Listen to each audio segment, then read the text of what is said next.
tous et bienvenue dans le Lunch Play, ravi de vous retrouver en ce jeudi 11 novembre. Bonjour férié à tous, bonjour à tous pas férié pour nous. Nous sommes en direct, bien entendu, sur le Lunch Play e-sport de ce jeudi. Vous ne rêvez pas après cette rediffusion tonitruante du récap d'hier, un récap extraordinaire avec Jiraya en Saitama. Phénoménal.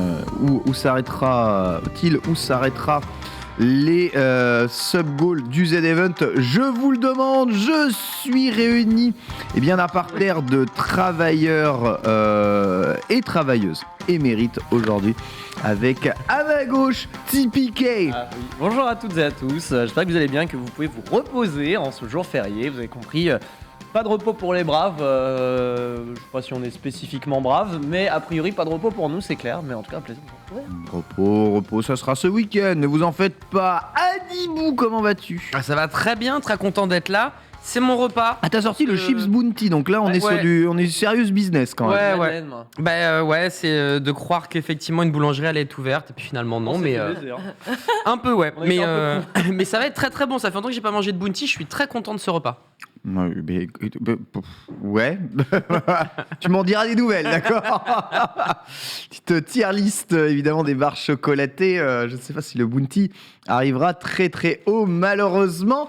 Lox est avec nous avec aussi un repas digne des champions. Ah oui, vachement. Un repas e-sportif quelque part. C'est voilà, petit onigiri basique et les des pailles d'or, exactement. Des pailles de lure, on en est là. Ça change.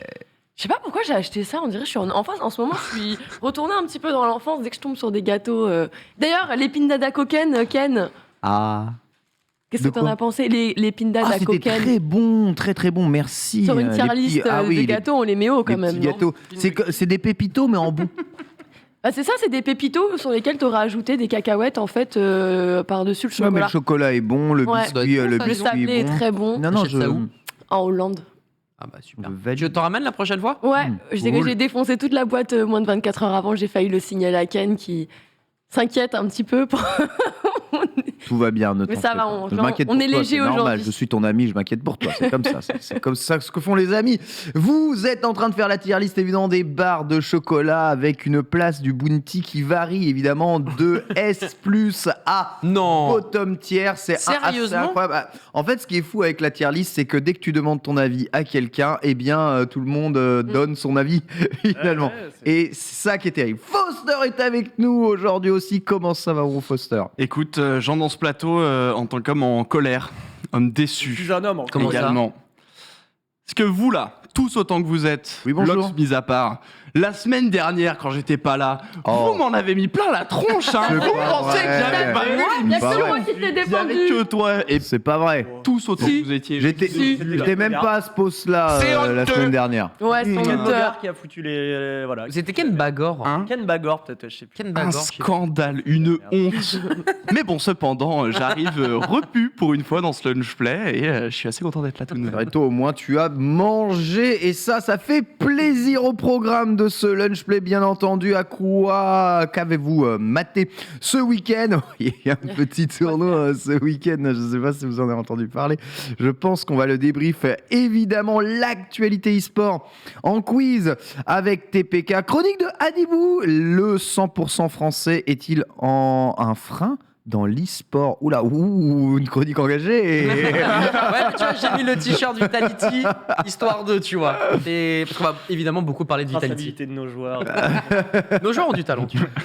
L'e-sport made in France a-t-il évidemment toutes ses chances? Et enfin, Foster nous parlera de Counter-Strike. Est-il encore un e-sport majeur entre jeux vieillissants et communautés vieillissantes, tournois vieillissants et vieux vieillissants?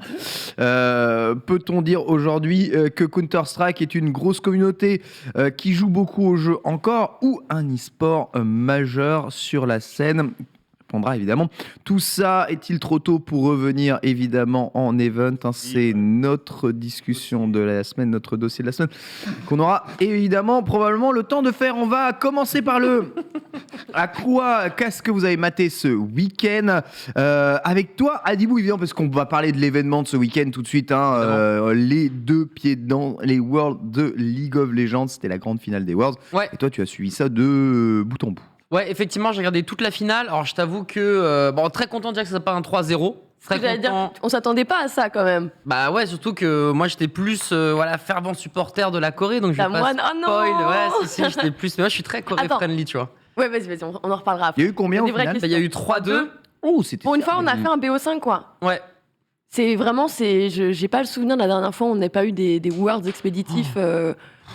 Ils en parlaient justement, 4e, mais c'était il y a des années en fait. C'était vraiment il y a des années. Chips et non en parlait, ouais, effectivement, que souvent c'est des 3-0. Tu peux peut-être avoir un 3-1, mais pas un 3-2 aussi serré, tu vois. Pas un BO5 ultime, de quoi. ouf. Et c'était très cool. Bon, j'avoue, à un moment, j'ai un peu piqué du nez. Parce que voilà, quand t'as 6 heures de show, de temps en temps, la remontée de Damwon, pourtant, t'aurais peut-être pas dû piquer du nez pour ton équipe favorite. 6 heures de show quand même. Hein. Ouais, plus ou moins. 6 heures, ouais, peut-être un peu plus même. 5 matchs, ça fait 6 5h30, ouais, 5h35, 40, un truc comme ça. Ouais, un match, ça va durer entre 30 à 40 minutes, plus la pause, plus le brief, le débrief, les piquets ban, etc. T'en as pour en moyenne 1 heure, on va dire. Mais c'était très très cool de voir du LoL à haut niveau. Et là, c'était vraiment, dès qu'il y a une erreur, ça pardonne pas. Et il y a eu pas mal de fois aussi des équipes avec beaucoup de crowd control, donc beaucoup de contrôle de foule, tout ce qui est stun, notamment immobilisation. Et autant te dire que quand t'avais une immobilisation enchaînée par une deuxième, puis une troisième, et un gars qui est longue distance, qui s'appelle Jhin, te met un ulti et voilà, qui a une portée extrême et en fait tu te fais imploser. Et ça, c'était peut-être le petit bémol de League of Legends en général, j'ai trouvé pendant les Worlds, c'était que dès que tu avais une équipe qui était très contrôle, t'avais très très peu de chances de gagner. Après, c'est mon œil de pas expert, juste amoureux d'e-sport, amoureux du jeu, mine de rien. C'était que quand t'avais Jhin, quand t'avais Zoé, quand t'avais le blanc, effectivement, avec son contrôle, avec ses chaînes, etc., mec, c'était un enfer. En vrai, c'était un enfer. Et ça, c'était pas forcément le truc qui m'a le plus plu, mais en tout cas, c'était omniprésent. Et force est de constater que toutes les équipes savaient jouer ces compositions-là.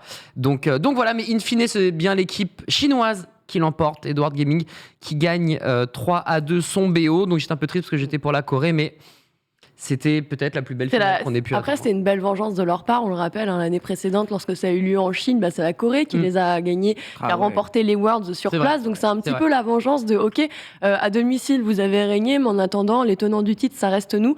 Et c'est là où, du coup, j'en arrive à cette question, parce que tu me dis, ouais, t'aimes bien la Corée. Moi, je tire quand même mon chapeau à la Chine, parce que j'adore leur façon de jouer, ils sont très, très agressifs. C'est clair. Et pour le coup, ils l'ont vraiment démontré pendant tous les matchs. Tire ton chapeau à la Chine. Ah ouais. Je peux clipper ça je pourrais le ressortir un jour en conversation. Mon chapeau. Non mais alors déjà, premièrement, faut voir comment ils ont fêté ça, les man. C'était pas incroyable. Ça a pas rigolé, absolument pas du tout rigolé.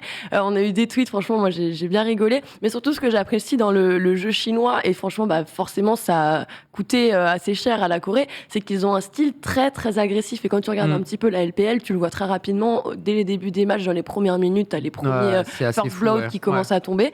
Et là, pour le coup, on a bien vu. Genre, je trouvais que c'était très lisible sur la map, les deux façons de jouer, celle de la Corée et celle de la Chine. La Chine qui est très agressive, qui hésite pas généralement à aller chase un petit peu. Là où on voyait justement les Coréens parfois se retirer un petit peu, aller back, ne pas tenter, même quand ils prenaient des kills, ils étaient peut-être en 3 ou 4 V2, V3, et des fois ils les laissaient partir, en fait, ils allaient pas vraiment jusqu'au bout des choses.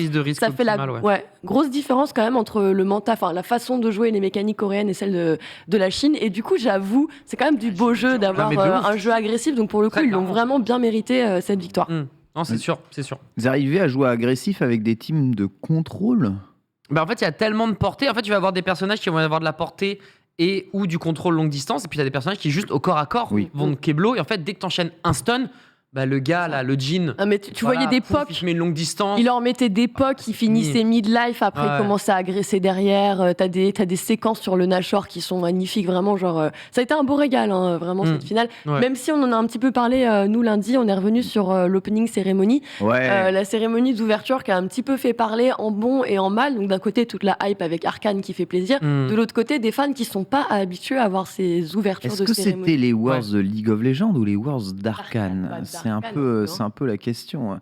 Ces Worlds étaient bien entendu une immense finale e-sport, mais aussi un moyen gigantesque de promouvoir la nouvelle série Netflix de League of Legends, qui était omniprésente sur ces Worlds. Après, on a vu que Arcane, parce qu'on rappelle que les Worlds de LoL devaient avoir lieu en Chine, notamment. Ça devait avoir lieu dans pas mal de villes. À Shenzhen et tout. Grandes villes de Chine, Shenzhen, Shanghai, etc.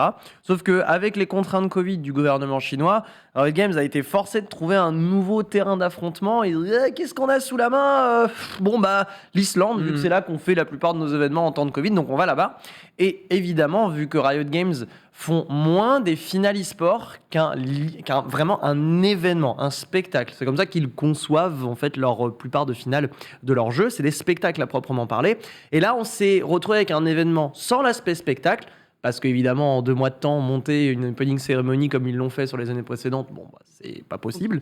Et donc, du coup, on a vu que Arcane devant. Parce qu'il n'y a pas l'opening cérémonie pour contrebalancer. Mais sinon, je suis quasi sûr que ça avait lieu en Chine, on aurait eu la. Je pense que dans la tête des gens, c'était dire OK pour Arcane carrément, mais nous, ce qu'on aime, c'est avoir un show qui se fait sur place, qui est sur scène, comme on a pu avoir à l'hôtel Accor Arena. Là, elle est pas et grande, c'est exactement le problème, c'est que c'était pas possible. Et s'ils l'ont pas fait, on en connaît tous les raisons. Justement, moi, je trouvais que c'était plutôt intéressant. Donc, en fait, tu avais juste cette transition en fin de cérémonie d'ouverture qui ouvrait sur la boule, qui te renvoyait sur scène, et tu avais donc tous les joueurs qui étaient postés sur scène. Et c'est vrai que les gens s'attendaient à voir quelque chose vraiment très vivant sur scène, tel qu'ils ont toujours fait. Et comme on le disait, Covid qui arrivait derrière, et ils avaient promis déjà au cours des années précédentes d'upgrade vraiment le show en mode cette fois-ci vous allez voir, on va faire un truc encore plus incroyable. Donc je pense que les gens ils sont vraiment restés dessus en oubliant un petit peu la petite contrainte Covid qu'il y a eu au passage. Poster, les annonces à la fin de ces Worlds de League of Legends, ça n'a été finalement que du Arcane et de la news autour de Arcane. On s'attendait peut-être à voir les projets de Riot être révélés, notamment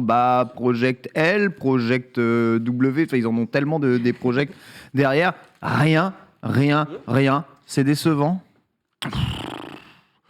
Oui et non, en fait, c'est moi ce que j'aime bien avec Riot, c'est qu'ils aiment bien segmenter un peu leurs informations, ou plutôt les mettre toujours en gros paquet. Arcane, ça fait quand même un moment qu'on sait que ça va sortir au moment des Worlds.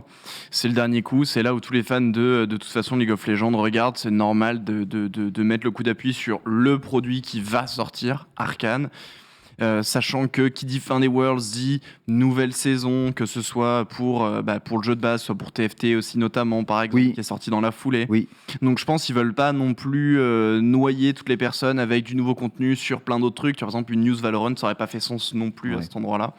Donc c'est pas très étonnant, ça qu'on avait eu un petit leak, non pas vraiment, mais les frangins Canon avaient dit que potentiellement on aurait des news sous novembre. Ils avaient parlé de fin novembre, donc peut-être après les épisodes d'Arcane sortis. On rappelle, ça sort sur 4 semaines, si je dis pas de bêtises. 3 semaines peut-être. 3 épisodes par le 13 et le 20. Autant pour moi. Donc potentiellement, à la fin d'Arcane, quand on aura eu cette boucle finale qui va véritablement, je pense, conclure cette année de Riot Games et de League of Legends. Alors peut-être qu'on aura un jeu quand même là. Tant attendu.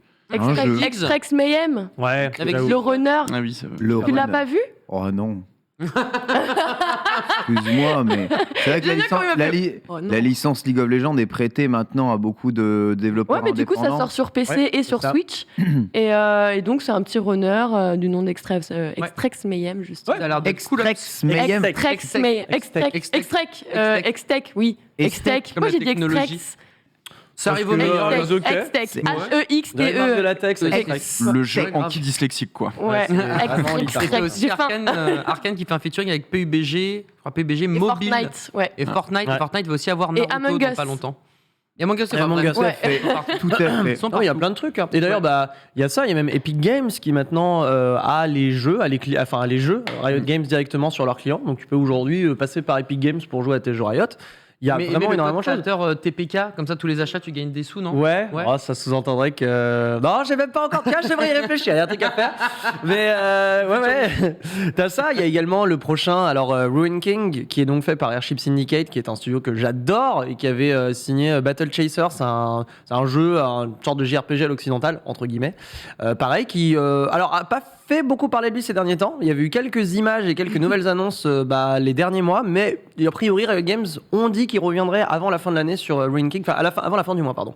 Donc, on peut imaginer que, en fait, il y ait un batch d'infos supplémentaires fin novembre, parce qu'on parlait du jeu de combat, mais il y a également Valorant avec la fin de son circuit. On a également, du coup, tous les projets annexes indépendants. Clairement, il y a de quoi. Si vous êtes fan de Riot, là, vous allez vous régaler jusqu'à fin 2021, 100%. Ouais, c'est clair.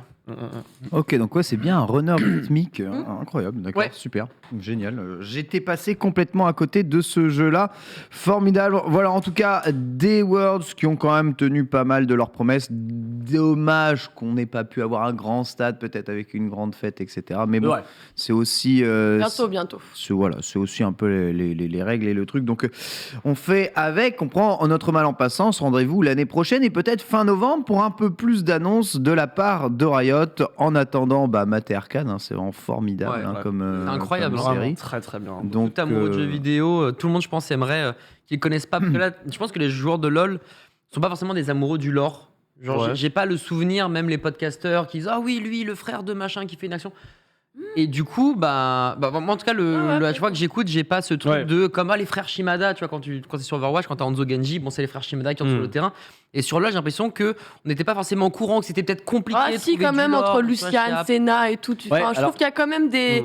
Enfin, en fait, il y a tellement de champions que c'est compliqué de vraiment instaurer du lore partout. Mais genre, sur les gros champions, les gros pics, généralement, les casters n'hésitent pas à tartiner un petit peu parce qu'il y a une question de synergie, en fait, qui se crée dans le jeu avec la méta. Donc. Mitigé.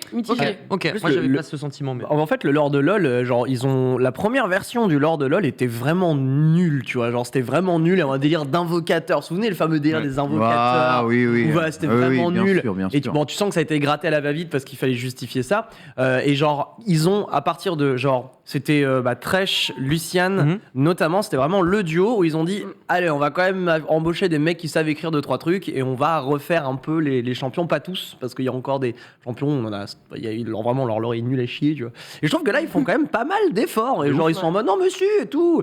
Là-bas c'est des Macia. C'est un peu le communisme, ils sont pas mal. Puis eux la vertu machin. Puis bon là-bas c'est Noxus. Bon. Noxus, ils sont vraiment très vilains et tout, machin, ils torturent des gens et tout. Donc tu vois que un peu à la Magic, tu vois, je trouve. Un peu à la Magic, il y a une sorte de multivers avec pas mal de trucs à essayer d'apporter. Donc en vrai, en ce moment, le lore de LoL, ça se développe bien. Et du coup, ça te donne envie d'en savoir plus. Si t'étais pas curieux, là, tu l'es directement. Arcane, c'est magnifique, c'est malin, c'est bien écrit. Même si tu connais pas LoL, t'as envie de t'y intéresser.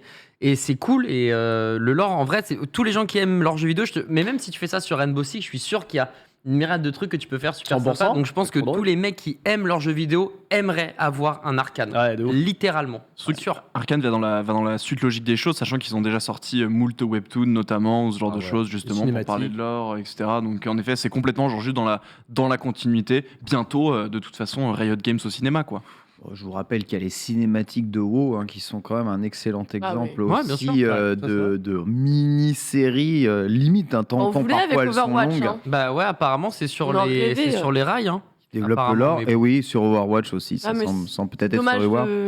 Même Nintendo va s'y mettre, vous voyez, en tout cas aussi cinématique. Et Jack Black, avec Chris Pratt. Et Jack Black surtout. Chris Pratt, on s'en fout, c'est Chris Pratt. Par contre, Jack Black, on s'en fout, c'est Jack Black. Non, bon peut-être, mais c'est Jack Black.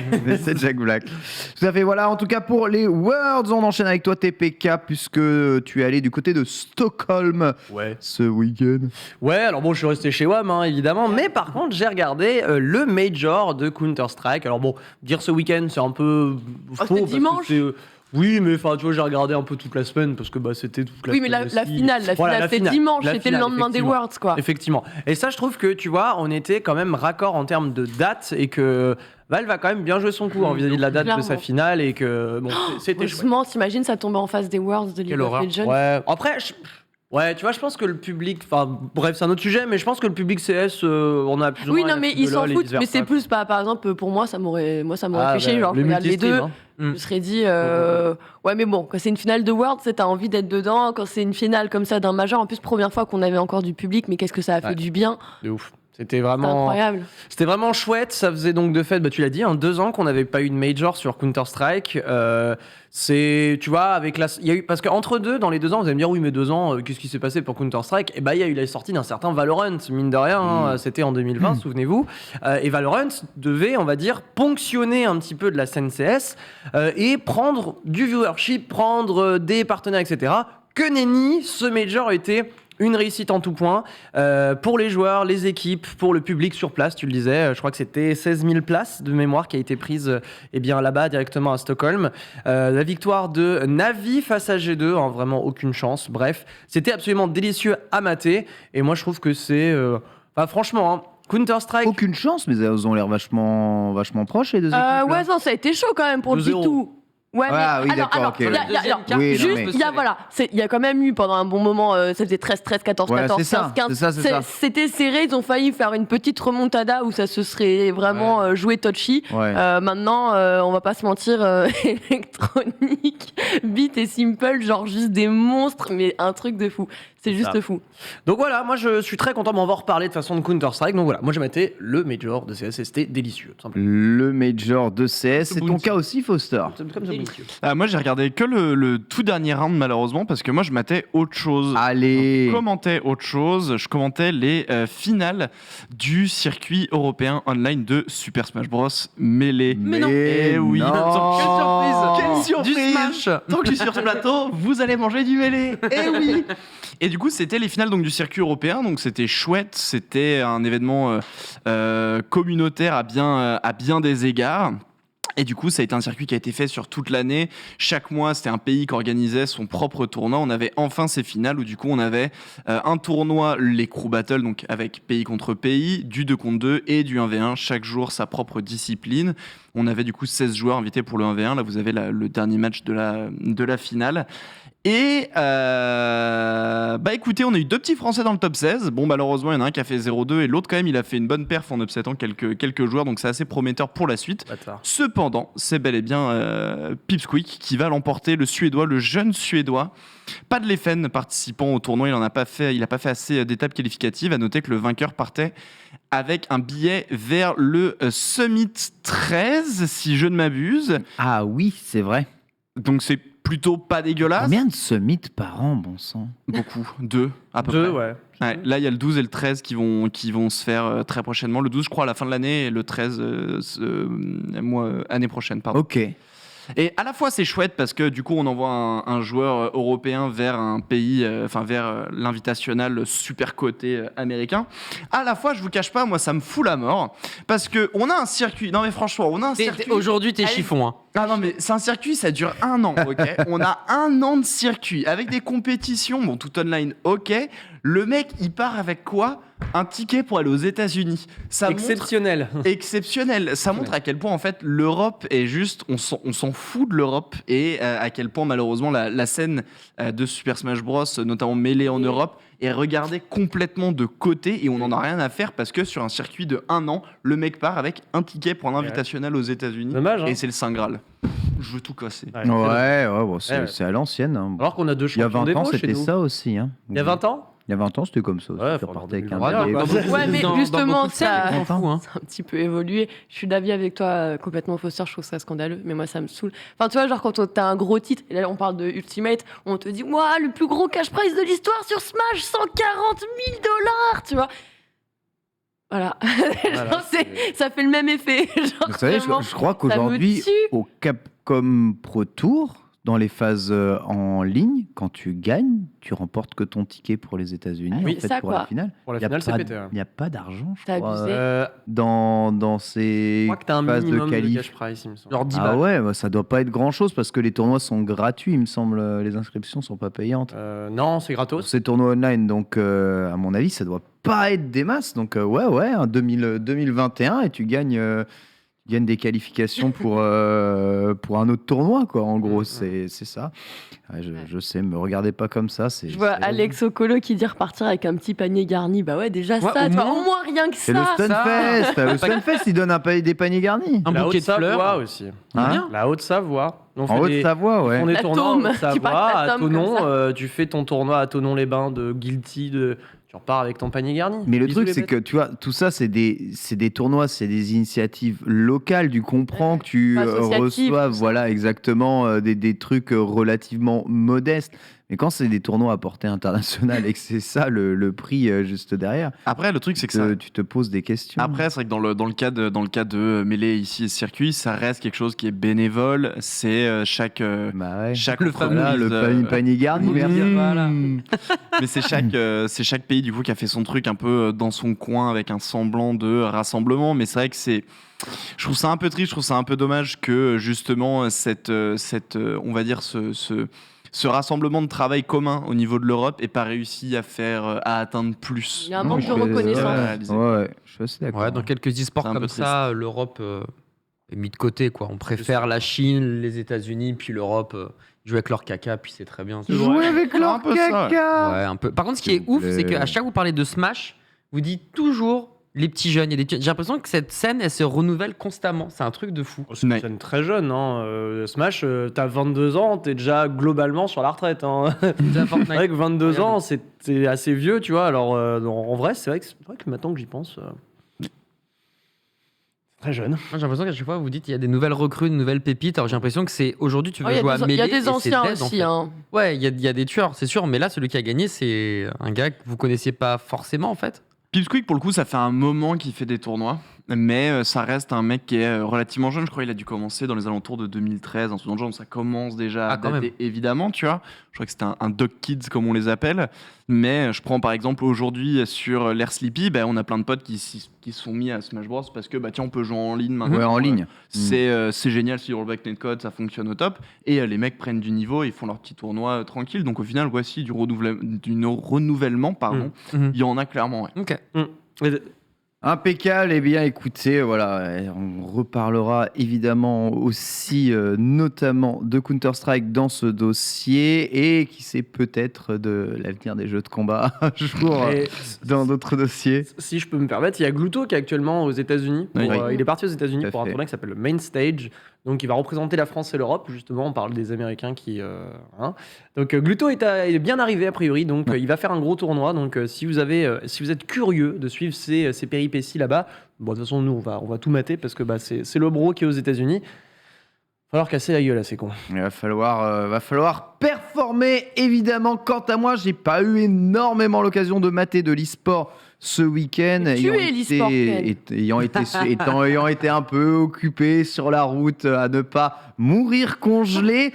Je suis tout de même arrivé au Havre pour regarder le départ de la Transat Jacques Vabre. Et pourquoi est-ce que je vous en parle ici et pas dans Let's Go ? Parce que la Transat Jacques Vabre, c'est e-sport et je m'en suis rendu compte en allant là-bas et en voyant le monde incroyable qu'il pouvait avoir de connecter sur un jeu qui s'appelle Virtual Regatta et qui est le jeu de simulation de voile officiel de la fédération de voile. Virtual Regatta, c'est un jeu vraiment très complet qui va simuler les courants, les vents, les conditions météo et les conditions de navigation de différents types de bateaux pour concourir avec beaucoup de monde en ligne. Son nombre d'utilisateurs est vraiment très conséquent puisqu'il y a aujourd'hui, pour cette Transat Jacques Vabre, plus de 500 000 joueurs connectés sur le jeu pour faire la Transat avec tout le monde, puisqu'on peut choisir, vous aussi, de faire la Transat et de faire les parcours de cette transatlantique. Virtual Regatta est un jeu qui a été sélectionné pour faire partie du comité olympique des Jeux électroniques olympiques, donc l'Olympique électronique Game, assemblée, et sera une des compétitions e-sportives officiel de Paris 2024. Ainsi, dans Paris 2024, vous allez pouvoir faire simultanément via vos appareils connectés le marathon de Paris, le championnat de cyclisme sur route, l'épreuve de voile et les épreuves d'aviron.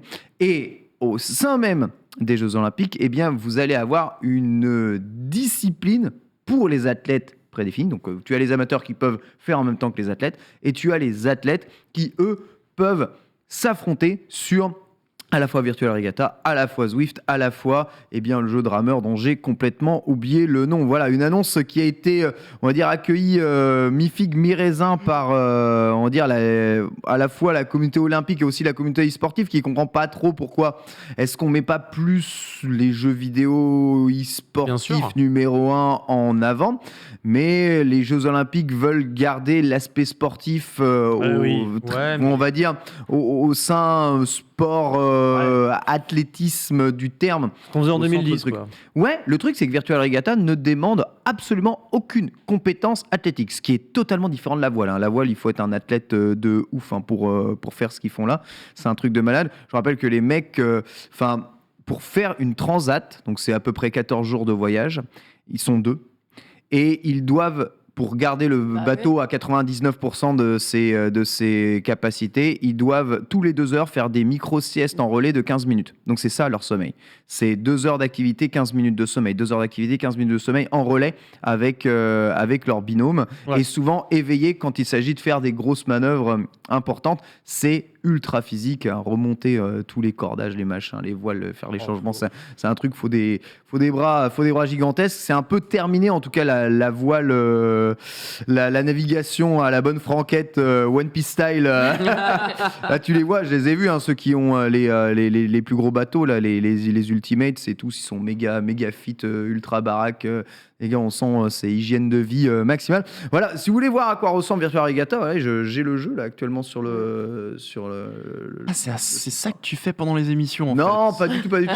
J'ai juste téléchargé pour montrer. Bon, c'est un peu grisonnant, mais ça fonctionne sur tablette et sur téléphone, quelle que soit la tablette et le téléphone. Et vous avez la possibilité de voir soit votre bateau en 3D, soit de passer directement en navigation dite, on va dire, paramétrable. Vous avez juste votre chemin qui apparaît. Vous gérez votre cap, vous gérez les courants, vous gérez tout ça, vos voiles, etc. En fait, le jeu est stratégiquement tellement bon et tellement proche de ce que l'on peut avoir dans la réalité qu'il est vraiment considéré comme imbloquable dans le comité, parmi les amateurs de voile. Le truc, c'est que le comité olympique veut, par la venue de ces jeux-là, rajeunir un peu on va dire, l'âge moyen de ceux qui s'intéressent aux Jeux Olympiques et de ceux qui s'intéressent aux athlètes. Mais je trouve que c'est une très mauvaise idée parce que moi, je les ai regardés, le profil de joueurs de Virtual Regatta et même le profil de joueurs de Zwift, c'est des darons. Pour jouer à Zwift, il faut un home trainer connecté. Zwift, c'est un FTP, un free-to-play qui coûte 15 € par mois si tu veux toutes les commandes. Il te faut un vélo qui va avec, c'est un truc qui coûte méga cher. Un free-to-play, 15 € par mois. Ouais. C'est comme la même RPG gratuit, mais tu payes ton abonnement. Non, en fait, c'est un free-to-play. Non, tu peux jouer totalement gratuitement. Okay. Mais si tu veux les vraies fonctionnalités faut plus du jeu, il faut raquer. Ça. Okay. Et Virtual Regatta, c'est exactement la même chose. Le jeu, il est gavé de pubs, gavé de temps d'attente. C'est chiant. Et tu as quasiment que la moitié des possibilités sur ton bateau si tu paies pas abonnement, plus des mécaniques de free-to-play réelles en mode tu gagnes des pièces et il faut les dépenser dans le jeu. C'est comme quand tu vas sur Wakanim et tout ça, que tu as 15 minutes de pub pour ton épisode. Tu fais, tu sais quoi, je vais m'abonner. Mais ça a fait des audiences. Je me souviens, j'étais en train de le chercher depuis tout à l'heure, le fameux asset justement lors de la cérémonie des Olympiques, donc en parallèle. Et c'est vrai que c'était sur YouTube déjà, et je me souviens plus, mais je te jure, il n'y avait même pas 200 personnes.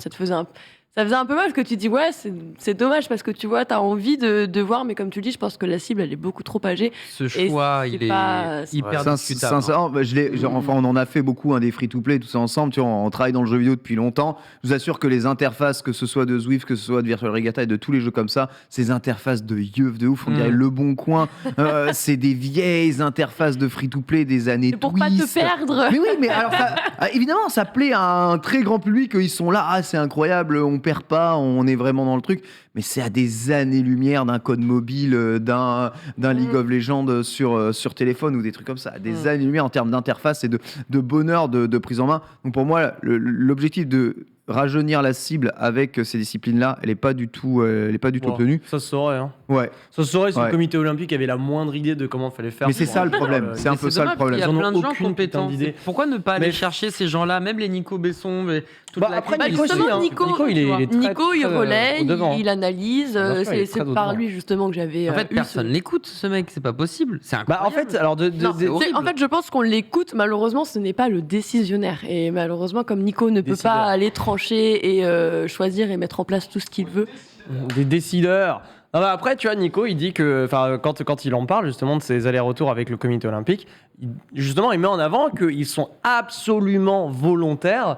Sauf que le problème, c'est que dès qu'il y a un groupe de mecs qui ont compris les enjeux, qui veulent mettre en place un truc intelligent pour lier un peu les deux mondes, il y a forcément un mec au pif dans le comité qui va dire non.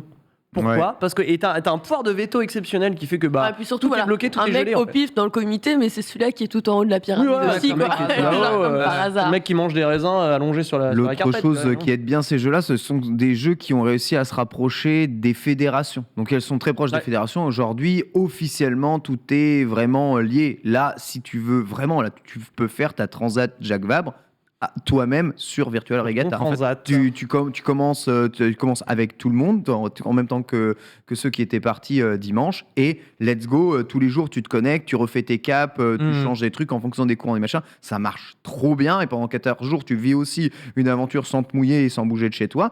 Donc c'est pour ça qu'il y a autant de joueurs, tu vois, là-dessus. Vraiment, tout le monde joue, tous les fans de voile quasiment jouent à ce jeu. Mais oui, c'est les jeux qui sont proches de la Fédé, et tu prends des jeux liés à des éditeurs et tout, au milieu de tout ça, ça va être difficile en tout cas de trouver sa place. En tout cas, voilà, de l'e-sport peut-être peu commun, mais on n'a pas l'habitude de parler. Moi je vais juste contrebalancer un peu, parce que moi je trouve que c'est une excellente idée en fait de mettre ça au JO, je vous cache pas. Alors certes, l'objectif... Toi aujourd'hui t'as décidé d'être contre nous. Mais moi je suis d'accord avec lui, hein. Je suis d'accord avec lui. Je dis juste que l'objectif de rajeunir la cible, c'est pas bon. Par contre, je trouve que c'est une excellente idée d'avoir ça aux Jeux Olympiques. Le truc en fait, c'est que c'est vrai que tu as cité du coup la compétition dont j'ai encore oublié le nom, je suis désolé, mais c'est vrai que c'est un truc que tu vois dans quasiment aux côtés de toutes les autres compétitions, genre le Vendée Globe, pareil, tu peux le faire sur Virtual Regatta, machin, voilà. Donc en fait, c'est déjà quelque chose qui est en place en effet dans les sports, dans le sport de manière globale. Je pense pas qu'il y ait le côté un peu éditeur, c'est pas trop codifié jeux vidéo non plus d'une certaine manière. Et au final, je trouve en fait, certes, ça rajeunit pas, mais j'aime bien cette idée où on sort un peu peut-être de l'élitisme de l'e-sport, où on se tourne un peu vers de la simulation aussi pour essayer de les se rapprocher. On casse un peu peut-être ces codes du regardez, là on avait les Worlds de League of Legends, il y a tant de millions de vues, ou alors le qu'on appelle ça le CS pareil avec les tiers et tout. Et au moins on sort un peu de tout ça et on reste dans le sport un peu plus classique. Je veux dire, les JO, c'est aussi le mec qui va faire du lancer de poids, quoi. Et tout le monde n'a rien à foutre du lancer de poids jusqu'à ce que ce soit le JO au final. Jusqu'à ce qu'il y ait un Français. Jusqu'à ce qu'il y ait un Français, voilà, on est d'accord. C'est vrai. Et du coup, en fait, ce côté un peu, en effet, on rentre dans la simulation, on sort un peu de ce cadre-là. En plus de ça, mine de rien, c'est vrai que l'athlétisme, enfin les sports de manière générale, c'est pas des personnes de 50-60 ans qui participent, c'est forcément des jeunes. Au bout d'un moment, ton physique, il suit plus, en fait. Donc ça donne aussi accès, mine de rien, à la compétition, aux Jeux Olympiques, à une autre tranche d'âge de personnes. Donc, en vérité, moi je trouve ça vraiment fantastique qu'on ait accès à ça aux Jeux Olympiques, et je trouve que ça fait complètement sens. En effet, si l'objectif c'est de vouloir rajeunir les JO, c'est raté, mais ça, mis à part, c'est normal, et je suis ravi que enfin ça y est. Toi tu le fais parce que tu sais qu'ils regardent, et du coup tu veux rentrer. Tu veux caster de la Transat Jacques Vabre. Super, c'est un peu mon rêve. Super. Caster de la Transat Jacques Vabre. Super. Mais en fait, le RER A. Moi j'ai une question justement. Par rapport à ça, c'est est-ce que pour toi, le bon moyen d'inclure d'une certaine façon les jeux vidéo à la compétition olympique aujourd'hui, c'est de commencer par de la simulation et d'y aller crescendo, ou juste d'entamer avec uniquement de la simulation pour que ça convienne, on va dire, à la masse? Et puis tout ce qui est JV, de toute façon, on sait ce qu'ils en pensent aujourd'hui. Puis le jeu vidéo et l'e-sport n'a pas besoin JO pour exister, quoi.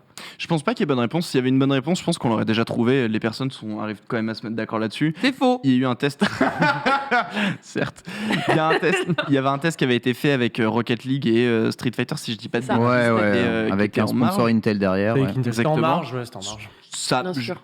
de mémoire, on l'a vite oublié ce qui s'est On l'a passé. très vite oublié. En fait, c'était en marge de l'opening cérémonie et effectivement, en fait, c'est ça. C'est, on Ouais, puis les s'en formats fout. Il y a étaient nuls, en fait. les RLCS, il y a des Capcom Pro Tour. C'est un délire. Hein. Est-ce que tu as besoin vraiment des JO? Après, tu avais un peu ce côté où tu représentes ta nation, donc tu as ton joueur qui y va, et ça peut apporter quelque chose d'intéressant. C'était l'été particulièrement pour Rocket League à ce moment-là. Mais c'est vrai que ça n'a pas été extrêmement suivi, tel qu'une grande finale de RLCS, c'est compliqué. Bah, clairement. Après, c'est en marge. Et au moment de l'ouverture de la cérémonie d'ouverture des JO, donc est-ce que aussi c'est le moment qui n'est pas vraiment opportun, mal choisi, le fait que ce soit un petit peu en parallèle et que les gens disent bon, si on met pas de point d'honneur, je vois pas pourquoi nous on mettrait un point d'honneur à le suivre, quoi. Après, de toute façon, c'est toujours la même chose. C'est est-ce que véritablement on veut mettre les e-sports aux Jeux Olympiques? Est-ce qu'on peut pas laisser les deux séparés de côté de toute façon et avoir ces événements un peu justement en marge exceptionnelle et peut-être tiens quand c'est en France on fait machin regatta, quand c'est au Japon on part sur Street Fighter, quand c'est aux États-Unis on fait autre chose. En vérité, je pense sincèrement que à partir du moment où tu auras regatta, Zwift et consorts au JO, t'auras l'e-sport au JO. Enfin, Zwift, c'est un jeu vidéo, hein. C'est un pur jeu vidéo. C'est autant un jeu vidéo que DDR, c'est du jeu vidéo. Même si tu joues avec tes jambes, la gestion, elle est d'interface. T'as un HUD qui t'indique réellement toutes tes données et toutes tes métriques à l'intérieur. C'est quelque chose avec lequel tu peux vraiment composer en temps réel. Jamais, par exemple, à aucun moment en vrai vélo, tu as une indication de temps exact qui te sépare d'un adversaire en face. Ça n'existe pas. C'est très dur de te ramener ou d'avoir ce genre de truc là où il faut être en connexion radio. Sur une piste particulière qui fait des calculs et tout. Exactement. Jamais tu peux avoir l'information, tu vois, lui il s'est cassé la gueule ou je sais pas quoi. Donc les avoir en permanence, le temps qui te sépare de chacun, ça te permet de gérer un effort et de faire des stratégies très différentes de si tu étais dans la vie réelle. Et cet aspect stratégique, c'est un aspect très vidéoludique. Après, est-ce que... pardon. J'ai une question, mais en plus, ça n'a rien à voir. Mais en fait, je me suis posé une vraie question par rapport au vélo, parce que par exemple, au cross, quand tu fais du cross long, tu as cette stratégie, par exemple, on fait ton calcul de distance, c'est-à-dire avant, on va prendre un tout petit cross, hein, on va dire 5-6 km, on va dire avant tes 3,5 km, tu ne tapes pas ton sprint, c'est-à-dire que tu te réserves pour la fin. Est-ce que genre sur le vélo, ça peut être calculé à peu près pareil, et du coup, est-ce que c'est possible aussi? Bien sûr. Du coup, c'est plus... En connaissant ton corps, ta performance, c'est là. D'autant plus sur Zwift, à aucun moment tu fais attention au peloton qui t'entoure. Donc c'est de l'énergie vraiment moins à t'occuper. À aucun moment tu fais attention à la route. À aucun moment tu fais attention ni au relief ni aux perturbations de l'environnement. Donc en fait la totalité de ton effort est concentrée sur le fait de gérer justement tes métriques, ton effort, ton corps. Bien sûr, il y a une composante physique, mais tu peux te donner vraiment à fond là où sur la route. Tu peux prendre n'importe quel cycliste, il y aura un moment où il aura peur de la chute ou de quelque chose comme ça, et ça va changer énormément de choses. Ce qui rend d'ailleurs le sport magnifique, hein. Mais ce qui fait déjà de base que Zwift, c'est une discipline totalement différente, et justement avec toutes ces métriques, qui est un vrai jeu vidéo. Et je peux vous le dire, puisque je fais les deux, tu vois. C'est à la fois très bon parce que ça va être très similaire en termes d'effort de ressenti, un bon entraînement, mais c'est pas la même pratique du vélo et c'est pas la même discipline du vélo. Je penche pas le vent, tu vois, il y a trop de différences de toute façon. Exactement. Ok, merci. Désolé pour ce petit dérivé. Voilà en tout cas sur qu'avez-nous maté ce week-end. On va passer aux news. C'est parti mon bon TPK, on sort les ardoises. Ouais, sortez-moi ces belles ardoises. Ah oui non, c'est pas les belles ardoises aujourd'hui. C'est vrai que Paul m'a dit désolé, le budget s'en est allé, on a tout mis dans les petits fours, donc j'ai dit bon bah... Très bien, les petits fours l'ont emporté. On va revenir ensemble sur l'actualité des jeux vidéo compétitifs, les e-sports. Vous pouvez jouer dans le chat, vous avez du temps pour répondre évidemment comme d'habitude. On y va, messieurs, dames, et si vous nous rejoignez, ces premières questions vous sont dédiées. Première question, quelle équipe a remporté les championnats du monde de blablabla 2021 League of Legends Riot Games? Ça va, ça devrait le faire. Et si vous nous rejoignez, évidemment, bienvenue à vous dans le Lunch Player. On espère que vous allez bien en ce jour férié. Qu'est-ce qui colle par terre, là? C'est terrible. C'est pas ta tartelette dégueu. Attends, mais ouais, arrête d'écraser des trucs. Et en fait, c'est dégueulasse. Il y a un truc à mes pieds, mais c'est pas moi. C'est la tartelette Quelqu'un dégueu. qui a lâché une galette hier, je pense. Mais is ok. Ah, die. Quelqu'un a lâché une galette. Alors, on a EDG, DG, hein, la direction La générale. direction générale de la Chine. Voilà, la direction générale de la Chine pour Ken Moga. C'est évidemment Edward Gaming. Oh, ça s'est pas dit. 3-2, inattendu au possible, hein, a priori, la victoire des Chinois. Moi, c'est simple. Quand j'écoutais les mecs de LoL, ils me disaient écoute-moi bien, le jeu est tellement carré, il est tellement optimisé que c'est Damon qui va gagner 3-0, les doigts dans le nez, 15 minutes. 3-2, les Chinois gagnent, je ne sais plus sur quel pied danser, que se passe-t-il.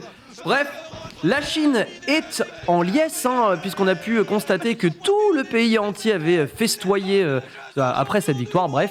Et surtout, l'information capitale, c'est que du coup, Faker reste le joueur le plus titré. Mais oui, fait. oui, ça reste le boss. Ouais, ça C'est reste ça a qui est priori beau. le boss, et ça, c'est quand même vachement stylé. Félicitations à lui pour ne pas avoir gagné, et donc de fait, avoir gagné. Bref, on en a déjà parlé tout à l'heure, mais c'est bel et bien les Chinois qui l'emportent face aux Coréens. Deuxième question.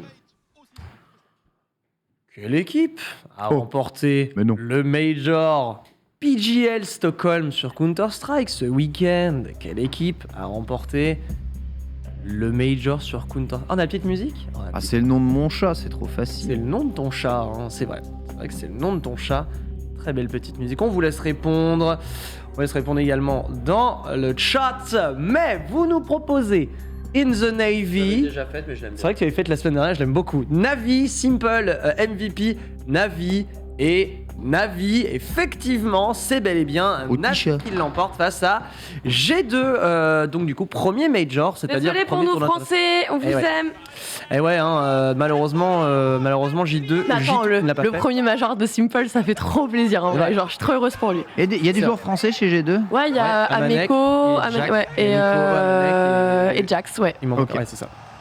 Donc Navi qui l'emporte 2-0 face à G2 sur une dernière map un peu quand même, je dirais, houleuse. Hein. C'est vrai que ça s'est joué quasiment enfin ça s'est joué en prolongation d'ailleurs. Bref, et donc comme tu le disais, Locke, c'est le premier major d'un certain Simple qui est, on va dire, au coude à coude avec Ziwoo pour être l'un des meilleurs, enfin le meilleur joueur du monde.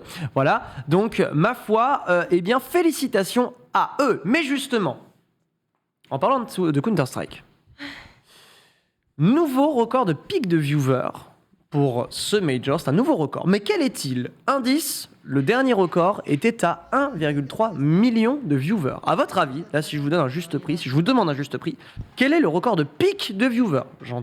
J'insiste bien sur le pic de viewers pour cette finale. Sur Worlds Oui, sur le Major là. Le major. Non, le de major, Stockholm. c'est- Non, sur Stockholm. Sur CS, Ouais. Oui, sur CS. D'ailleurs, je sais jamais comment on prononce Navy. En fait, c'est Natus Natus Vincere. Vincere. Vincere, ouais. alors Ouais. Je sais jamais comment je le Vincere. prononce, mais. Vincere, Bah, c'est du latin. Tu, c'est tu ça dis Vincere, mais en français, tu dis Vincer. Ouais, Vincere. Natus Vincere. Vincer. Natus Vincere, c'est dégueulasse. Est-ce qu'on a quelque chose à proposer? Alors en pic, Ken Morgan nous propose 650 000 viewers en pic, 2,5 millions, 2,5 millions. Et la réponse, c'est, bah écoutez, 2,7 millions, Ah ouais, tout simplement. Regarde, petit bonhomme. Ah oui, tu l'avais mis. Moi, je l'ai mis. Les chiffres sont pas les mêmes à droite à C'est gauche. ce que Ouais, j'allais te dire, mais, en même temps, ils disent une fois 5, une Alors, fois 7. les chiffres que j'ai viennent d'eSport Charts. Donc, J'ai envie de dire, Ouais, mais attendez, ils font pas émis. what the fuck Pardon? Pardon, 2,7 Ken Bogart millions. En pic, hein, en pic, on entend. Pas, Non, c'est pas de la mais en moyenne, pic. c'est pas de. En donc pic sur attention. combien de streams là Vous comptez bien, quoi là En pic sur le pic. Alors c'était le pic global, C'est global, il me semble. celui-là, Hein, ouais. c'est le C'est pic global, global, ouais, avec tout à fait. tous les streams réunis, voilà. Il y avait déjà 1 million sur l'officiel anglais et 1 million ça. sur Le russe, Il y exactement. avait 1 million sur Ouais. l'officiel anglais. 980 000 et beaucoup, 970 là. Ouais, mais il y a eu un beaucoup, pic il y a eu un de million. plus d'1 million à un moment, justement, sur chacune des chaînes. Ah ouais, on a Ouais. vu un chiffre 1 million s'afficher Ouais. sur Twitch. Ouais. Et ouais, ça en fait beaucoup des gens. De fait, 2,7 millions, c'est le record. Bah, le dernier était à 1,3 million et c'était en 2017. Donc finalement, 4 ans après, on arrive à péter les scores. Encore une fois, c'est bel et bien du pic, hein, donc ce n'est pas vraiment représentatif, mais ça vous donne un ordre d'idée de du succès Prochain rendez-vous pour Counter-Strike, c'est le Blast Première Fall qui aura lieu de fait à Copenhague. Et également en physique, on aura 12 000 places, 4 000 de moins que la finale Major, mais bon, c'est quand même pas mal. Voilà, 2,7 millions, ça fait beaucoup de Lozère, tout ça, et on embrasse tous les gens qui habitent en Lozère, mais maintenant que j'y pense, ils n'ont pas Internet. Donc, bon courage à vous. Il a pas Internet, on vous embrasse les mecs de Lozère. C'est pas simple Comment tous on les jours. appelle les habitants de Lozère ? Oh, le manque de J'ai respect. pas de gentil. L'habitant, il est tout seul. L'habitant. N'oubliez jamais Je crois ça. qu'ils sont 77 000 en Lozère, je crois, de mémoire. Je crois que c'est les chiffres officiels. Bref. Et en parlant de terroir français, quelle transition exceptionnelle, puisque prochaine question, le ministère de l'Agriculture et de l'Alimentation organise un tournoi e-sport. Mais de quel jeu s'agit-il ? Petit jeu indé. Bon, pas vraiment indé, hein. Non, il est pas un dé. Ça, j'aimerais le voir au JO, tu vois. Ouais, exactement. Ah ouais, au JO, ça doit être exceptionnel. Hein. Bon, j'aimerais le caster, ce jeu. Bon, je sais que c'est On y va ? impossible, Ah, mais pardon. j'aimerais le caster. J'avoue que ça doit être absolument fun au possible à caster.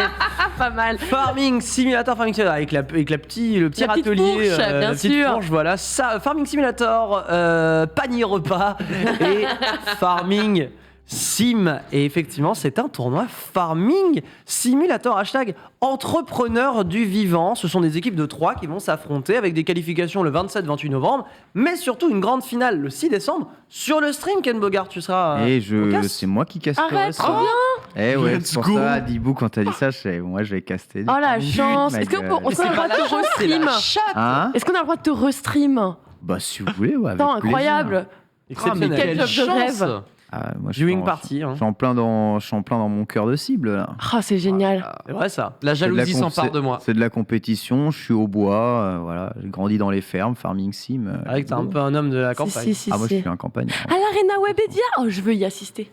À l'Arena Il y Webedia. a des T'es en places en solo physique ou pas Hein T'es en solo cast? Non, je serai pas en Jiraya, solo cast. hein. Ah, Jiraya peut-être pas. Ok. Il est possible que j'ai Kenny avec moi. Vous savez que Oh. Kenny est champion de la Z-Lan sur Farming C'est Simulator. vrai qu'il a fait la Farming Ouais. Simulator, le C'est brave. possible. Je vends pas la peau de l'ours avant de l'avoir tué, mais ça serait cool en tout cas de l'avoir parce que lui il dose le jeu, il a vraiment poncé, donc c'est vraiment, Ah, c'est vrai que vraiment c'est... cool. Ça, c'est plutôt Vraiment le chouette. meilleur jeu. Hein. En tout cas, alors le but est évidemment d'intéresser les plus jeunes au métier de l'agriculture. On a eu un lunch play de toute façon la semaine dernière, vendredi de la semaine dernière, qui parlait justement des métiers de l'agriculture. Et donc, il y a même, figurez-vous, des sessions découvertes des métiers de l'agriculture en marge de la finale, le 4 décembre, dans un lycée agricole de l'Aisne. Let's Ah, go. pourquoi je crois que c'était celui de Tours. Je suis Exceptionnel. dégoûtée. Non. 02 représente. Non, on parle d'un véritable département agricole. On parle évidemment de la Picardie, s'il te plaît. Ne leur enlevons pas ça. Donc, ça sera en Picardie, absolument, dans le lycée agricole de Crésancy, avec des youtubeurs et créateurs de contenu. Je suis absolument hypé au possible. Et je trouve que cette initiative est plutôt cool de remettre un petit peu de e-sport pour promouvoir le vivant. Prochaine question. On va promouvoir cette fois-ci le vivant de Rainbow Six. Ah, Où a lieu un jeu vivant. Bah, pourquoi je m'énerve R6 Major. Où est-ce qu'il a lieu? Alors, le R6 non. Major, c'est les Worlds de Rainbow Six. Oh non. Faut le visualiser Oh comme ça. non. Où est-ce que ça a lieu? Alors, si vous me dites en Lozère ou dans l'Aisne. Sans faute là pour le moment, dis donc, pour Bibi. Ah, mais c'est tout lui là. Mais Il non, fait- je sais pas tout. Il fait les émissions. Bah, par contre, j'ai fait C'est l'émission. c'est le pays ou la ville? Le pays. pays. Oh, la ville. Parce que la ville, franchement, pour la voir, faut se lever tôt. hein. Ouais, faut Je se- sais même pas comment le prononcer. en Ouais, fait. toute non, façon, la faut Suède- l'orthographier et franchement, bon courage De aussi. toute façon, la Suède, globalement, t'as 2 villes où c'est accessible et le reste, faut y aller en baudrier. On a la. C'est Gävle. Gävle, ouais, ça se dit Suède. Gävle. Ouais, je lisais Gaule en fait. Quoi La Gaule la en Gaule. Suède. Suède, Canada, ça aurait pu. Ça aurait pu, mais c'est Terre du Six, hein, quelque part. effectivement le R6 clair. Major a lieu. C'est vrai. Suède. Ce qui est bien, c'est que si Ouais, une chance sur j'avoue. deux d'emporter. En ce C'est moment, vrai. oui. Hein. C'est vrai. Genre l'e-sport, la Suède, c'est une grande histoire Bah d'amour. il y a alors, pas d'embrouille là-dessus. plus ou moins parce qu'on rappelle quand même qu'avec le TI, ça a mis un sacré coup de, Ouais, de sport, au ouais. ménage C'est vrai, ouais. dans l'e-sport en Suède, avec le cataclysme auprès de tous les joueurs de Dota suédois. Et franchement, je serais Valve là actuellement, j'aurais un peu le seum après la Suède, qui genre immédiatement après leur avoir refusé l'accès au territoire pour organiser leur grande finale, se temps précieux d'accueillir d'autres événements un petit peu moins majeurs aussi. C'est ça. Donc, effectivement, c'est en Suède. Vous l'avez très très bien dit. C'est la compétition majeure de Rainbow Six avec toutes les équipes internationales. Vraiment, c'est l'occasion peut-être de vous intéresser à ce jeu qui, mine de rien, connaît une croissance, on va dire, plutôt bonne et bien maîtrisée de la part d'Ubisoft. C'est vrai qu'on n'en parle pas souvent, alors que vraiment, je pense que c'est... Adibou t'en parlera mieux que moi, mais je pense un des meilleurs élèves en termes de développement e-sport, Rainbow Six. Voilà. Clairement. Petite note, Vitality, nos Français jouent aujourd'hui face à Sandbox Gaming. En fait, ils ont été défaits par Dark Zero Esport en phase de groupe et là, ils jouent leur qualification, si je ne dis point de bêtises. Eh bien, aujourd'hui, donc, on leur souhaite bon courage et ramener ne serait-ce que...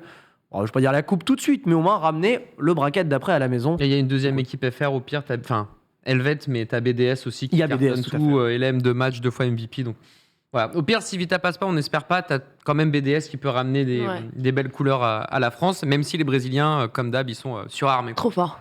Space Station, à mon avis, vont pas laisser leur place comme ça, mais les après BDS, de Space BDS, Station, ils sont chauds aussi. BDS, ils sont trop chauds là. Je sens ils vont nous faire une année 2022. On espère parce qu'à chaque fois au Six Invitational, malheureusement, même s'ils sont chauds, ça n'arrive pas à aller au moins en finale, etc. Ouais, c'est vrai. C'est vrai que BDS, ils sont après, indétrônables. là sur Rocket League, ils sont bien. Sur les autres scènes, après, c'est une structure qui va très très bien, qui se porte très bien. Ah, l'argent. Dernière question.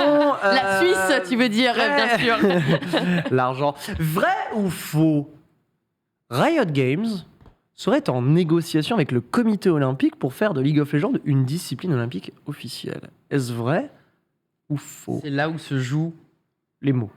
Le sans faute. C'est là où se joue c'est là où se joue le comment dire le sans faute, tu le disais. Le grand chelem. Le grand chelem. Vrai ou faux de fait? À votre avis, est-ce que Riot Games en ce moment va aller taper dans les tibias des vieux croutons du comité olympique pour dire dis donc, c'est bien beau d'avoir mis de la tectonique, du breakdance et du lancer de fer à repasser au jeu, mais et pourquoi pas? Vrai, c'est faux, c'est faux, c'est faux. Mesdames, messieurs, c'est un sans faute pour Adibou, figurez-vous. Oh, bien joué! Non, là. C'est un sans faute, puisque oui, a priori, ça a été confirmé par Naz à l'État A, donc la responsable de la section e-sport internationale de Riot Games, qui a confirmé ça au site Desserto, puisqu'a priori, eh bien, figurez-vous que Riot Games est bel et bien en train d'enclencher un processus pour foutre leur jeu directement au comité olympique et dire finalement c'est une discipline. En même temps, j'ai envie de te dire, c'est probablement le premier e-sport mondial à l'heure actuelle, probablement parce qu'il y a certains e-sports mobiles qui sonnent un peu à la porte, mais c'est déjà une réalité. Alors sachez toutefois qu'en 2022, pour les Jeux olympiques asiatiques, enfin les Jeux d'Asie, je sais plus comment ça se dit en français. Oui, les Jeux d'Asie, ouais. Les Jeux d'Asie, il y a déjà en fait des disciplines e-sport qui vont être proposées. Jusqu'à présent, c'était en marge ou des disciplines d'exhibition. Et bien en 2022, pour les Jeux d'Asie, ce seront véritablement des jeux. Et c'est pas la proposés. Première fois que ça arrive pendant les Jeux d'Asie, effectivement. Exactement ça. Donc, il y aura 8 compétitions e-sport, notamment c'est le site AAA qui en parle. Arena of Valor, Dota 2, FIFA, Hearthstone, LoL, PUBG, Street 5 pour ne citer que. Bref. Voilà, donc ça, on revient un petit peu sur le sujet dont on parlait tout à l'heure, mais LoL au comité olympique, pourquoi pas moi, je sais que il y a personne qui a l'air... S'il y a toujours pas les échecs, mais qu'il y a League of Legends, je comprends rien du tout non, mais en fait, comité. En termes de... bon, bref. Non, mais cool, oui. hein. Non, je suis entièrement d'accord, c'était un point que je voulais aborder tout à l'heure, c'est qu'en fait, on n'a toujours pas mis justement des échecs. Pas mis les échecs, dans les Jeux olympiques, pourquoi s'en donc tu vas mettre un truc pas très compréhensible, Ouais, des échecs, mais il y a une pléthore de sports dont tu comprends rien aux Jeux Olympiques. Oui, mais on va dire que il y a une lisibilité quand même qui se lisibilité, sincèrement, tu comprends rien au judo. Tu vois marqué Ippon, fait pourquoi il est tombé par terre, il a perdu. Des fois, il prend une pénalité, il y a un point, tu fais pourquoi qu'est-ce qui se passe? Enfin, franchement, T'es quand même un peu accompagné, t'as des commentateurs qui t'expliquent justement les points qu'on peut pas toucher, pareil en e-sport. Non, je pense pas que ce soit un problème de lisibilité, tu vois. C'est plus un problème encore une fois, de violence. Le problème de violence est absolument présent et c'est pas un sujet à sinon ça serait CS. C'est complètement un problème. Problème de violence, après t'as le sport de combat. Oui, mais en fait, c'est toujours Interdit la même de chose. saigner dans les sports de combat aux Jeux Olympiques. Interdit de saigner, mais Mm. genre la violence, c'est pour ça d'ailleurs la première critique qu'on fait au comité olympique, c'est qu'ils ont une définition de violence qui est très bizarre par rapport à la boxe, aux Ah ouais arts martiaux, que tu... En fait, Oui, ils ont- c'est ça. Et tu vois, ils disent pourquoi est-ce que par exemple un Street Fighter qui est aussi violent dans un certain sens, c'est un proche de la boxe, pourquoi est-ce que vous en voulez pas, tu vois? Et oui, blablabla. Donc, complexe. Donc là, on pense aussi aux problèmes de droit et de propriété intellectuelle qui viendront se greffer, parce que c'est inexorable. Voilà. Ouais, ça va probablement faire son petit bout de chemin, cette histoire. Je pense en... Qu'est-ce qui se passe? Lox, qu'est-ce que t'as Qu'est-ce fait? que t'as fait, Lox? Lox. Ah. Attends, mais... Je vais ramasser. Oh non, ah oui, d'accord, on a foutu partout là. Pour moi, il y a quelqu'un qui a vomi par terre en régie. Non, non, On mais dirait, alors, contrairement à certains porcs, regardez, moi j'ai ramassé ma boulette de riz. Voilà. Ah, enfin, moi, c'est pas du riz, moi. Les vrais porcs la mangent au sol, en fait, la boulette. Écoute Un homme de la ferme. Chacun son Ne côté. font pas de chichi. Non. Par contre, il se désintègre, je vous jure, j'essaye de faire attention depuis tout à l'heure, mais je vois qu'on a un œil sur moi en régie, bravo. On va te laisser aller faire pipi, mon bon TPK. Ah, faut absolument que j'y aille, hein. Ouais, tu peux y aller, y a aucun problème. Paul, Vas-y, attends, je let's préfère go, que c'est Paul le le lunch confirme. plan. On est libéré, Ouais, c'est délivré. bon. On est libéré, délivré. Vas-y, je t'en prie. Et voici donc pour la fin de ces news. On a beaucoup parlé de Jeux Olympiques ici. Juste pour clôturer un peu avec le sujet, Riot, pour moi, est peut-être celui qui est le plus proche de mettre en marge ces jeux aux Jeux Olympiques. Parce qu'en fait, Riot Games, bien sûr, est un développeur, bien sûr, n'est pas indépendant, appartient à certains groupes aussi. C'est le cas aussi des Jeux Olympiques, enfin du comité olympique, qui appartiennent aussi très probablement. Il faut bien investir, il faut bien qu'il y ait des fonds d'investissement au milieu de tout ça. Donc, je suppose que rien n'est toujours très indépendant, mais eux ont structuré leur jeu pour l'e-sport depuis toujours et ont pensé leur jeu comme étant des disciplines compétitives quasiment tout le temps. C'est un peu la seule et unique boîte, je crois, à avoir créé plusieurs disciplines uniquement pensées pour faire des jeux d'affrontement compétitif, pseudo-compétitif, voilà, on pense ce que l'on veut de Runeterra ou de TFT, mais il y a quand même une volonté de s'affronter au sein de ces jeux, malgré le coefficient aléatoire qu'il y a dans le jeu. Et quand tu regardes autour, malheureusement, il n'y a pas beaucoup de jeux qui peuvent se vanter d'avoir créé justement des groupes uniquement adaptés à la compétition autour de leur jeu depuis si longtemps. Ouais. C'est peut-être eux qui touchent les premiers à avoir assez d'ancienneté en tant que groupe, défendant une discipline e-sportive là pour le coup, et pouvant rejoindre le comité olympique. Moi je trouve que ça a du sens, tu vois. Okay. Riot Jeux Olympiques, comme il y a des fédérations qui gèrent plein de disciplines. T'as pas envie de prendre le positionnement un peu vieille école en disant je prends un peu le point de vue du CEO justement des Jeux Olympiques qui est en mode moi en fait tout ce qui est discipline sur laquelle il n'y a pas d'activité physique à mes yeux n'a pas véritablement une place dans les Jeux Olympiques de façon un peu plus historique. On en parlait tout à l'heure, on disait pourquoi pas la VR, parce que la VR c'est le seul jeu vidéo qui aujourd'hui te permet d'avoir véritablement une dépense physique. Le mix parfait quoi, jeu vidéo et dépense. J'ai envie de faire l'avocat du diable, vous savez que j'aime les jeux vidéo, mais j'ai envie de me mettre dans la peau de ceux qui n'en veulent pas. Tout ça est très très très bizarre parce que je sais pas, les sports mécaniques tu vois sont pas aux Jeux Olympiques, c'est quand même des disciplines physiques assez importantes. Mais là c'est un autre truc là. Ouais, c'est un autre truc. Il y a plein, il y a d'autres sports. Les échecs typiquement sont un problème encore aujourd'hui pour être vraiment acceptés là-dedans parce que ils sont en mode alors c'est bien, c'est du mental, quoi. Donc, le seul truc qu'il y a véritablement en commun avec des athlètes, c'est le mental qu'on demande aux le sportifs. Les entraînements, l'hygiène de vie. Si c'était que du physique... je crois que c'est la motricité qui est mise en doute sur le... Enfin, ce principe de motricité sur les échecs, je crois. Avec la dépense énergétique, physique que tu as portée au fait de... En fait, et ça, c'est un exemple que prend, pour reprendre Nicolas Besson, c'est, par exemple, s'il y a un grand maître d'échecs qui se met derrière moi alors que je joue aux échecs, il va me dire quoi faire, je vais le faire. Et je vais probablement gagner. Si je me mets au tir à l'arc et qu'il y a un grand maître de tir à l'arc qui me dit quoi faire, je vais probablement pas mettre la flèche au centre. En fait. Alors à ce moment-là, Et tout va bien avec l'e-sport, puisque justement en Il y a e-sport, la je motricité. peux avoir Faker derrière moi qui me dit de faire ça, je n'y arriverai absolument mais là, le jamais. problème, c'est les propriétés intellectuelles qui sont terribles parce que ça reste un produit et pas un sport. Si je veux faire un match mais pas de seulement, foot, regarde les échecs, les- ça y est pas non plus. oui, mais bien sûr, mais là, je parlais de la motricité pour les échecs et nous, dans l'e-sport, ça serait Ce sera un autre problème un d'un autre autre problème le à temps part, d'un, en Alors fait, pour moi, tu vois. moi, il me semblait qu'il l'avait justifié justement par le fait de le biais de l'effort physique qui, pour lui, Ouais, ça c'est bullshit. était vraiment important. Et c'est important. En tout cas, l'olympisme récompense peut-être un peu trop l'apparence physique, en tout cas des athlètes, et donne une image quand même d'apparence avant d'avoir une image de savoir-faire, tu vois, parce qu'il y a l'apparence, mais aussi le savoir-faire dans l'athlétisme ou n'importe quel type de discipline. Je pense que l'e-sport a sa place. Je pense Ouais, que c'est certaines disciplines sportives auraient sa place aux Jeux Olympiques, comme je pense que les échecs auraient sa place aux Jeux Olympiques. Ouais, ça. pourrait N'importe quelle trouver discipline extrêmement jouée, extrêmement représentée là-dessus. Et je suis désolé, il y a certaines disciplines olympiques, tu pourras me dire tout ce que tu veux, les compétences physiques pures, brutes, sont pas... Est-ce que le pas curling est un nécessaire. sport JO d'hiver Il me semble que Ouais, oui. ouais. hein. Parce Bien que sûr, le les curling. gars qui balayent, je dis pas, Ouais. tu vois, représentent tous les potes guèches, mais le gars qui lance, est-ce que vraiment il est fatigué de lancer?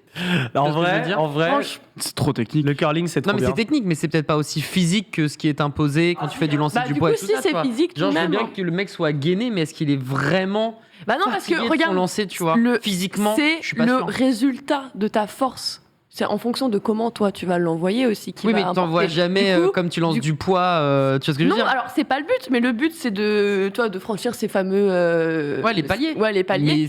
Mais est-ce Et que le c'est truc. vraiment Bah, mais toi, physique, il faut tu que vois. tu fasses usage justement de ton physique, de ta force entre guillemets physique, pour pouvoir passer justement les différents paliers Ouais. que demande la discipline du curling. En fait, Donc il y a une dimension physique qui rentre. C'est quand même un peu plus Ouais. physique que d'appuyer sur E, Z. Alors, mais en fait, non, justement, Bastien, c'est que il peut le faire, je crois, hein. En fait, la nuance, c'est que t'es pas obligé. En fait, faut pas transpirer ces grands morts pour être considéré comme Oui. une discipline sportive. Mm. En fait, c'est dès lors que tu as, encore une fois, ce principe de motricité, c'est-à-dire que tu as un minimum de dépenses caloriques pour effectivement mettre en exergue ta mémoire musculaire, en fait. C'est surtout ça. C'est dès lors Oui. que tu as un travail même de pas la de la mémoire force, musculaire c'est lié ça. à un geste, lié à une routine, lié à Parfait, une le technique. FPS. Dans ce cas-là, tout à fait ça? le FPS c'est pour ça que le curling fait sens, le FPS fait sens, c'est pour ça que les échecs ne font pas particulièrement sens. Mm. Parce que comme je reprends mon exemple de tout Mais à l'heure, ça, je suis les échecs- d'accord. Pour le cas, Voilà. cas des échecs, ok, admettons, mais on peut pas dire qu'il n'y a pas une dépense calorique quand même, que ce soit en termes de concentration, de précision, etc. Voilà.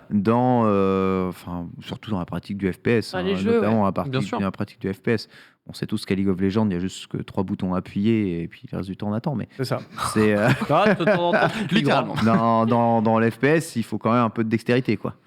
Ouais. De toute façon, le seul intérêt d'avoir de l'e-sport au JO, on va pas se le cacher, on en reparlera d'ailleurs pendant la chronique d'Adi, mais c'est d'avoir une équipe franco-française qui va affronter une équipe Bah ouais. anglo-anglaise, etc. Et en fait, c'est le seul truc qui est intéressant et qu'on peut pas retrouver en dehors des circuits compétitifs, parce que maintenant on a des équipes qui sont toutes internationales avec des joueurs qui viennent de droite à gauche. Et le seul lieu où on pourra avoir ça, où ça serait justifié, ça serait au JO. Mais en vérité, c'est le seul intérêt, je pense que. Bon après, ça. ouais, c'est comme Ouais, je dis, la après visibilité. on peut aussi tout supprimer directement, c'est parti, supprimons tout ce qui n'est pas physiquement très très très demandant, Oh, ce serait de la merde. supprimons le tir à l'arc, Oh supprimons non, des trucs excellent, comme ça, supprimons tout ça et puis voilà. Ouais, mais tu vois, sur quel jugement tu vas dire oh bah là t'as pas assez transpiré, Bah, je ils m'attendais à savent. avoir une marque sous les aisselles, là non bah ton sport c'est de la merde. Allez, Au comité, ça, ils dégage. savent du coup. Faut leur Ils demander, savent, faut ils qu'ils mesurent viennent un les jour. auréoles comme Ouais, ça pour savoir exactement. si un sport est ok. Exactement. Ouais, pour ça que le breakdance c'est au JO, parce que les mecs ils suent du cul de ouf. Hein. Ouais, Ouais. le Non, skate, moi je dis. il le faut- skate, le BMX, tous ces Mais trucs. c'est trop stylé en plus. Ça devrait tellement. Ouais, tu Mais ils vois, ont pris genre- le shitstorm. Hein. Mais alors que Quand vous la avez gamme- maté c'est les la profs gamine de skate de des 13 JO. ans qui était. Ouais, j'ai maté, ouais, j'ai maté. C'était exceptionnel le Franchement, c'était skate. trop bien. C'était Ça fait trop plaisir. exceptionnel. Ouais, c'était trop bien. Et c'est C'était vraiment trop bien. sportif, je suis désolée, enfin, on peut pas entendre. Enfin, moi j'ai Oui, du mal à Je entendre. n'y Enfin, je n'y pas le contraire, mais c'est oui, non, mais je dis les c'est- retours qu'on en a eu. c'est d'un niveau sportif d'un enfant de 13 ans. Non. Bah si. C'est-à-dire. Bah, J'arrive pas c'est- à détecter le sarcasme. les athlètes qui remportent Bah, les celle qui a épreuves de gagné, elle skate. a 13 ans là. Ah oui, ils ont 13 ans. Oui, oui, d'accord, ok. Oui, mais et alors C'est ce niveau de sportivité. Ouais, mais là. quand Ah, tu veux est-ce dire, c'est un grand niveau que tu as le sportif. plus de temps de Bah, faire non, du c'est skate justement pas un grand niveau À ce moment-là. sportif. Oh non. Oh, je peux- non, alors. Alors, Après, le skate, c'est pas un grand niveau sportif? Ah, je suis pas d'accord. C'est d'un niveau d'un enfant de 13 ans. Non, Mais alors, non, si c'est tu as quoi une le niveau enfant de 13 ans qui C'est-à-dire, peut remporter, pourquoi? C'est parce que tu vas avoir un temps de pratique qui sera beaucoup plus important à cet âge-là que certainement à plus d'un certain âge. Après, ça dépend ce que tu fais de ta vie à 25 ans. Mais en vrai, ça m'étonne pas. Par contre, en revanche, c'est véritablement sportif et ça demande énormément Mais je dis pas le contraire, mais c'est moins d'un niveau de 13 ans, bah oui, mais du coup, on a l'impression que ça diminue Tu justement mets la un gosse de prouesse. 13 ans sur une piste d'athlée, tu lui demandes de battre quelqu'un d'entraîné au 100 mètres, il n'y arrivera pas. Après, est-ce que c'est pas parce qu'il manque une fédération de skate, avec des clubs de skate, avec des gens pour entraîner ces jeunes athlètes de skateboard et qu'au final, ça va trop personne loin. véritablement s'y intéresse et c'est pour ça qu'au final, on se retrouve avec un top Non, mais niveau ça à va l'âge de trop loin. 13 ans, Le spirit en fait du truc, tu niques la vibe si tu fais une école de skate ou de BMX. Enfin, le BMX, ça s'encadre quand même C'est beaucoup vrai. plus facilement. Mais le principe du skate, c'est un petit peu toi qui fais ton parcours, c'est un peu toi qui t'entraînes. On fait tous la basique, on apprend à taper un ollie pour débuter, puis ensuite on apprend les rampes et tout. Donc c'est un peu peut-être libre pas. arbitre. Après, Et mais c'est dans ce qui ce crée la. T'as aussi plein de paramètres qui rentrent en compte, c'est-à-dire que quand tu es pas encore, on va dire, adulte full développé, t'es plus léger, généralement C'est ça. t'as beaucoup plus de souplesse. Regardez T'as moins aussi, peur de te fracasser regardez aussi. aussi ce qui se passe à la GRS aux Jeux Olympiques, c'est souvent des athlètes relativement jeunes Ouais. qui remportent les compétitions, c'est ultra physique, hein, GRS. Bien hein, sûr. Mais c'est comme ça dans la je plupart dis des pas le sports. contraire. Et bah, ça te met en avant quand même certains types de physique très très particuliers. tu vois. Bah, dans tous les sports, les plus jeunes ont Ouais. forte chance de remporter le titre. Enfin, Là, 13 ans, c'est quand même très jeune, tu vois. Bon, d'accord, mais enfin, je veux dire, t'as des athlètes très très jeunes au JO, toutes catégories confondues, qui ont fait suer des plus vieux, et il y a pas, enfin, je vois pas Je où dis est pas le l'argument. contraire, En je dis fait. juste qu'à un moment, enfin, si tu pars de ton principe d'athlétisme absolu, il faut quand même un développement du corps humain maximal, et généralement, c'est atteint à 17 ans, il me semble, entre 16 et 17 ans. Ouais. Je crois, dire là, ce que tu es capable d'atteindre de ton apogée musculaire. Bon, après, il y a des développements supérieurs, mais à 13 ans, 13 ans, ton corps change, Antoine. Ah ouais. Ah, je sais pas. J'ai fait du skate. Moi, je fais 4 ans de skate. Moi, porter des baguilles et les cheveux longs, et bah, c'était sportif. Ce que je veux dire, c'est que, enfin, moi, je pointe pas du doigt, je trouve ça trop stylé, hein, le skate, le machin, et que ce soit une gamine de 13 ans qui a gagné, trop cool, j'ai adoré ça. Je dis que si ça, eh bien, ça pose aucun problème au comité olympique, bah, foutez-nous la paix avec nos joueurs de Fortnite Ouais, de de ouf. 16 ans, quoi. C'est Clairement, tout, ouais. vraiment, Clairement, d'accord. foutez-nous la paix. Mais ils savent pas ce qu'ils veulent. Vraiment, c'est tout. Hein. On n'a Écoutez pas plus besoin de Nico. cette reconnaissance. Oh. Non mais en vrai, tu sais, avant j'étais un gros défenseur, je voulais trop il y a 2-3 ans, machin, ou quand j'ai vraiment commencé JO. à rentrer dans l'e-sport, que vraiment ça soit une partie intégrante des Jeux Olympiques, et plus le temps passe, et plus en fait, j'ai envie de dire, mais Pareil. fuck les JO quoi, vous voulez pas nous faire des régates, des machins, mais faites vos régates, Nick, tant pis. Remettez le karaté déjà, bande d'enfoirés. Remettez le karaté, bande de ça me tardos. passe au-dessus. Désolé. Non mais Y a ils pas l'ont mis assez- l'année y a dernière, pas la assez France de gagne. pratiquants dans le Mais c'est monde. faux, mais c'est tellement faux. En plus, on m'a déjà C'est ressorti quoi le nombre de C'est quoi licenciés. C'est C'est probablement quoi un des En vrai, sports en vrai avec de le plus vrai. Hein. En vrai de vrai, je te jure que c'est vrai. Moi, j'ai fait du karaté pendant plusieurs années. Déjà, j'étais la seule meuf, donc j'avais la joie de dire à tout le monde que j'étais la meilleure. Ça, Je c'est dis, genre, grave. ah, Bien je suis vu, la Lox. meilleure de mon cours. Ouais, bah ouais, évidemment.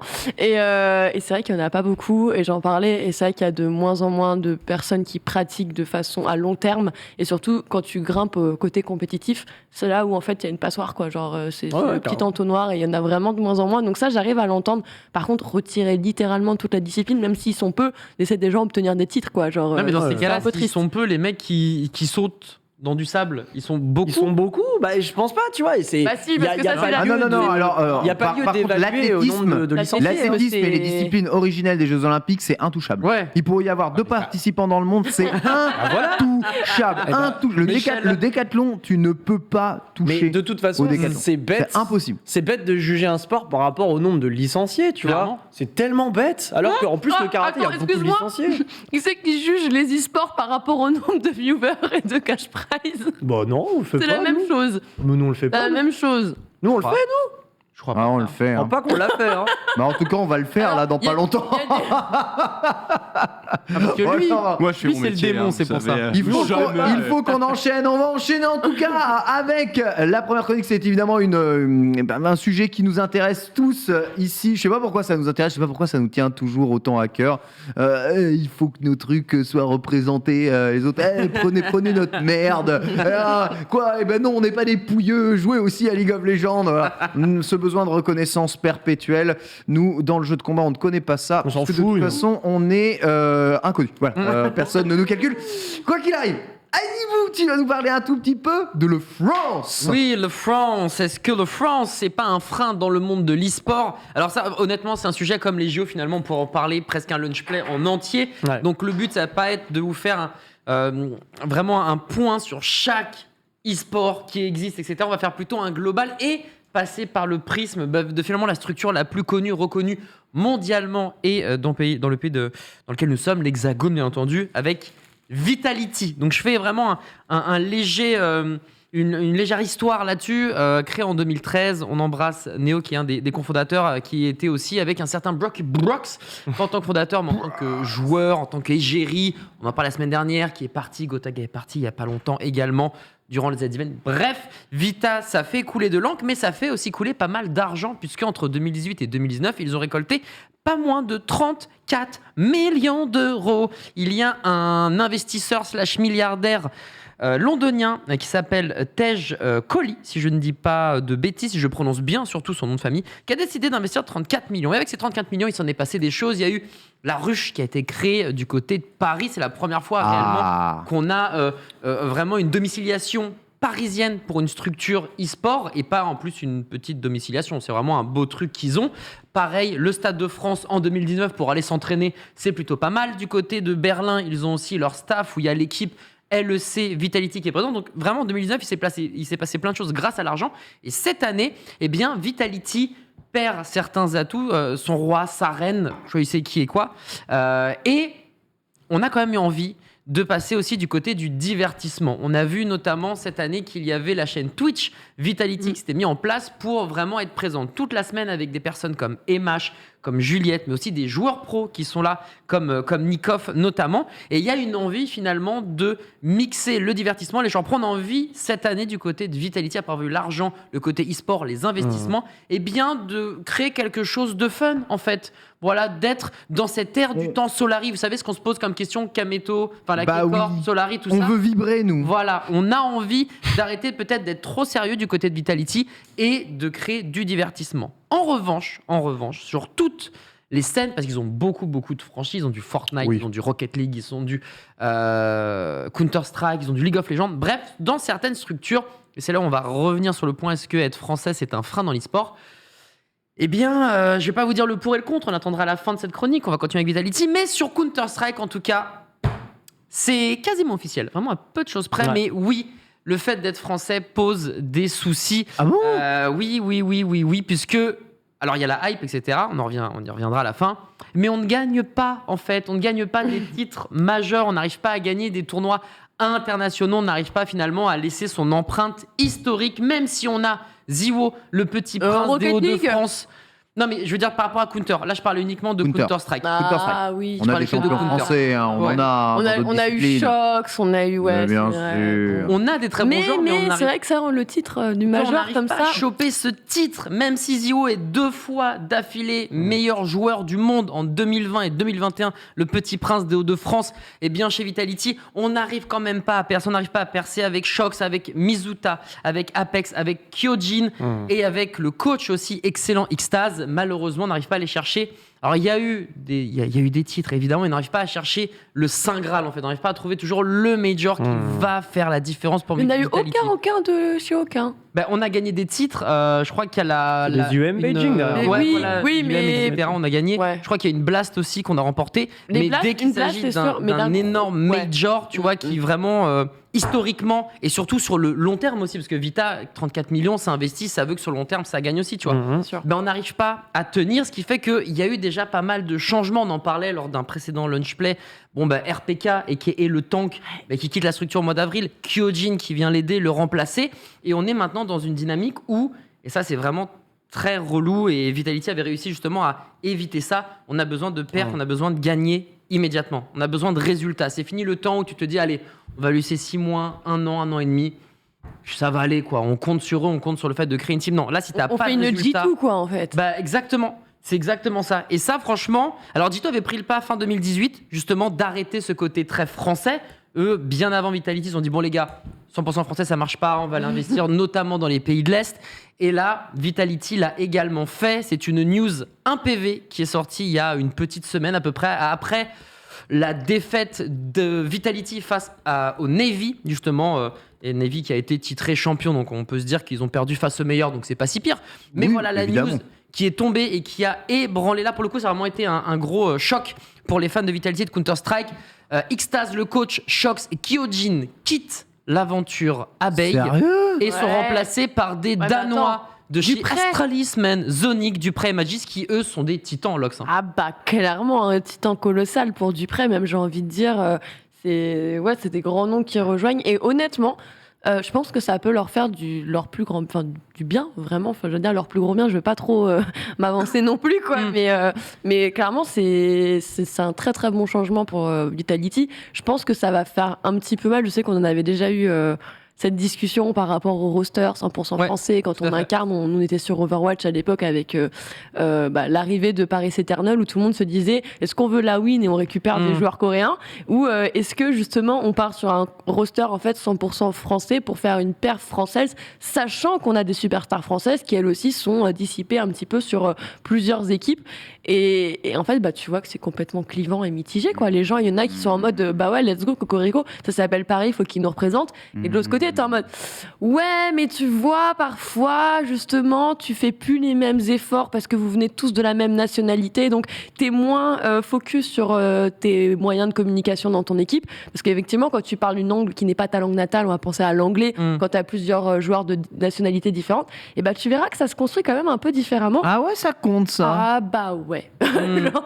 honnêtement, ça fait pas 100% du travail, attention. Hein, genre, Oui, bien sûr, il y a, mais tu sais, t'as un peu... c'est con, mais c'est vrai que c'est pas les un mauvaises détail. habitudes. C'est un détail auquel j'avais jamais pensé. Les mauvaises habitudes.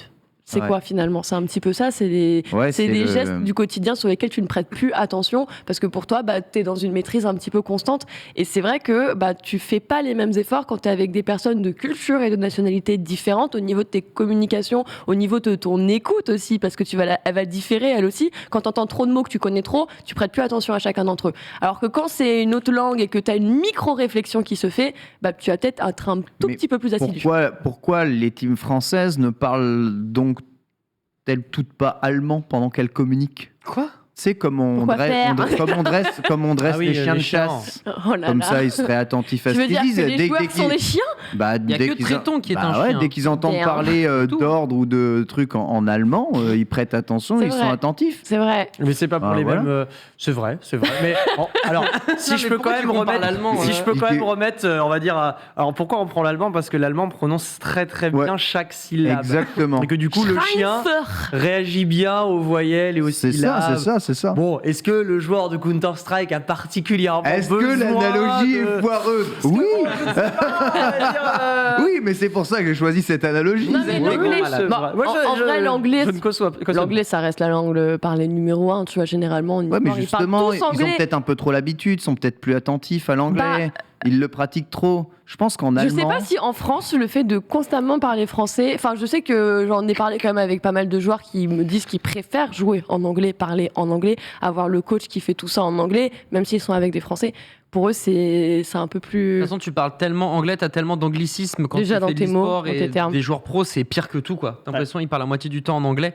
Donc c'est plus gênant, mais je les vois mal parler allemand, même si c'était pour la vanne, Ken. Tu vois des Coréens parler J'avoue, allemand Pour la vanne. Je propose Ça a pas de des sens. solutions. Non, mais c'est pas mal. Je propose des Enfin, solutions. hein. C'est pour être une solution puisque Zonic, donc le coach Dupré et Magisk sont danois, ils viennent d'Astralis, donc c'est pas n'importe quelle équipe, c'est pas n'importe quel joueur, on a des légendes et c'était alors ça va être ça parce que comme je vous le disais, c'est des gros ragots, des rumeurs qui sont tombées, il n'y a pas encore eu l'officialisation de Vitality, donc mais ça devrait arriver pour 2022. Vitality qui aurait dû déjà changer son roster il y a quelques temps et qui finalement a temporisé pour garder ce bleu-blanc-rouge le plus longtemps possible.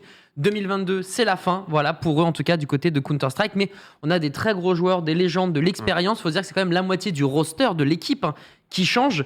Donc j'ai un peu peur que la mise en place soit rude, étant donné qu'en plus de cela, eh bien, alors ça c'est un peu stéréotype évidemment, mais l'anglais et les Français, enfin la langue anglaise et les Français, c'est pas forcément une grande histoire d'amour. Qu'est-ce que tu veux dire par là? Non, mais c'est voilà, les je vois pas. Les joueurs pro aiment bien dire kill, frag, etc. Et puis à un moment, quand il faut vraiment dire la strat, allô?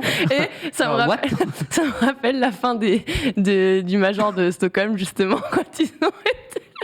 Excusez-moi. Quand ils sont partis voir... Je sais plus quel joueur a fait ça. Je crois que c'est... Non, c'est pas... Qui c'est qui a fait ça? Je crois que c'est Beat. Ouais. Je crois que c'est Beat où genre le host va sur la scène, lui dit alors qu'est-ce que ça te fait d'être aussi jeune, nanana et tout, t'arrives et tout, d'avoir réussi, est-ce que t'es content? Et tu sais le mec qui s'attendait à une réponse, le mec a fait yes. Oui. Genre voilà pour Drop vous the dire mic. tout l'amour que certains joueurs e-sport et pas forcément que les Français ont par rapport à l'anglais, et du coup ça va être du taf pour les survivants de cette équipe Vitality, bosser en anglais, et ça va prendre du temps. Déjà que tes mécaniques, tes routines vont être différents. Tu joues avec des Danois, je le rappelle. Donc, déjà, ça peut être un peu complicado, mais la fanbase, évidemment, elle grogne, elle monte les dents, elle est pas contente. Et chose que je ne savais pas, que j'ai appris finalement avec cette news, c'est que, eh bien, au-delà des joueurs qu'on a, Shox, Kyojin est venu un peu... Voilà, histoire de remplacer RPK, donc c'était compliqué. Mais pour ce qui est de Richard Papillon, Shox, c'est une star nationale. Mais la grogne, elle se porte surtout sur le coach qui part. Xtaz, c'est vraiment un gars qui est ultra aimé par les joueurs. C'est le mec qui crée des miracles, qui transforme l'eau en vin, enfin... quelque chose de comestible, attention à l'alcool, buvez ça avec modération. Qui multiplie les pains. L'eau en quelque chose de comestible. Il multiplie c'est pas les la pains. plus grosse phrase alcoolique de l'histoire. Disons que Xtaz arrive à multiplier les pains et du coup on perd un gars qui arrivait à bien fixer les choses avec pas forcément autant de moyens ou de temps que prévu. Donc le fait que lui il parte, c'est vraiment le seum pour tous les amoureux de Vitality, et ça, honnêtement, ça fait mal. Maintenant, on va dire le frein de manière globale pour Vita, il y a du pour, il y a du contre. Pour tout ce qui est perf, on va dire que ça dépend, parce qu'il y a effectivement des structures, on va avoir du 100% français ou à minima du francophone, ça se passe bien. Rocket League, c'est très bien ce qui se passe pour eux finalement du côté de Ferry Peak et consorts. Pareil, du côté de Rainbow, BDS s'en sort super bien. Vitality, il y a des hauts et des bas, on embrasse le Captain Bibou. Mais ça se passe, tu vois, pour eux. Il manque un petit truc peut-être, mais ça se passe. On va faire des trucs. La K-Corp. Sur LoL, c'est pas Vitality, mais la K-Corp 100% français, ça éclate les darons à tour de bras, tu vois. C'est super pour la hype, évidemment. Quand Foster en parlait, le lancer du point, on connaît pas. Toi aussi, tu disais, et puis dès qu'il y a un français, ça y est. Moi, le nombre d'experts basket, volley, curling, tout ce que tu veux dès qu'il y a un français, mais c'est hallucinant. C'est exceptionnel. Genre les gens sur Twitter, Instagram, ils ont des doctorats de basketball. C'est vrai, complètement. C'est ouf. Complètement. L'engagement, évidemment, chez nous est bien plus fort quand il est lié à notre nationalité. On peut voir en termes de chiffres, parce que je sais que vous aimez les chiffres, ça peut être du x2, x3, jusqu'à x10 pour certaines licences /e-sport. Donc évidemment, ça c'est top. Ça c'est top. Et c'est là où il n'y a pas de frein. Maintenant... Oui, il y a un frein parce que dans certains jeux, il y a quand même des pays qui dominent largement. Sur Overwatch, la Corée domine. Sur Counter-Strike, on voit que très souvent, ce sont plutôt les amis des pays de l'Est qui sont très, très, très, très, très forts. Il y a des exceptions aussi, il y a des gens très bons partout. Mais les Russes aussi sont ultra solides.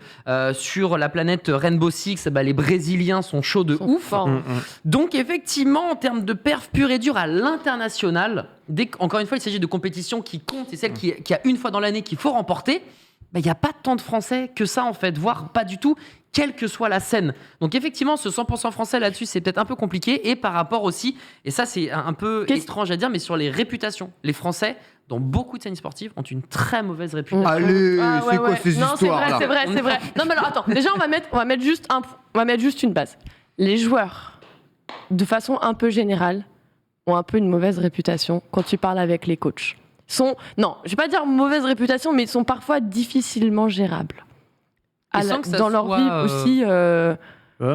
Je sais pas, sans que ça soit le paradoxe des enfants. Non, mais vous êtes dans le versus, c'est pas pareil. Vous êtes pas sur des trucs avec des grosses équipes à gérer, avec les logements et tout ça. On est difficilement gérable, nous aussi. Mais tu viens de tout résumer. de jeux de baston, il n'y a pas d'embrouille là-dessus. Ce que tu viens de dire, ce que tu viens de dire, c'est exactement ça. Ce qui ressort parfois des personnes qui gèrent les structures, c'est t'as l'impression de gérer des enfants, quoi. Ce sont des grands enfants et t'as beaucoup de Mais le taf même de joueurs pro, c'est Pour des tout mecs qui- qui bah ont ouais. gagné des trucs dans leur chambre et qui sont pour la plupart Très tôt, très absolument jeunes. pas formés au fait Ouais, d'interagir. qui n'ont en jamais équipe, vécu quoi. seul, qui n'ont jamais Ah ouais, machin. c'est ça, Et là-dessus, c'est normal. parfois, c'est socialement, normal. sont. Et un pourquoi peu les Français sont inadaptés. encore moins bien Alors, vus que les joueurs parce que- e-sportifs de base qui sont pas bien vus? Alors parce que mon cher Can Bogart, j'ai fait mon explique-moi, les deux. investigation bien évidemment, et grosso modo ce qui ressort la plupart du temps c'est déjà l'incapacité à bien parler anglais. Honnêtement c'est un Oh. frein pour Alors beaucoup de là, structures. alors ça Elle y a c'est pas quand que les même, Français, hein.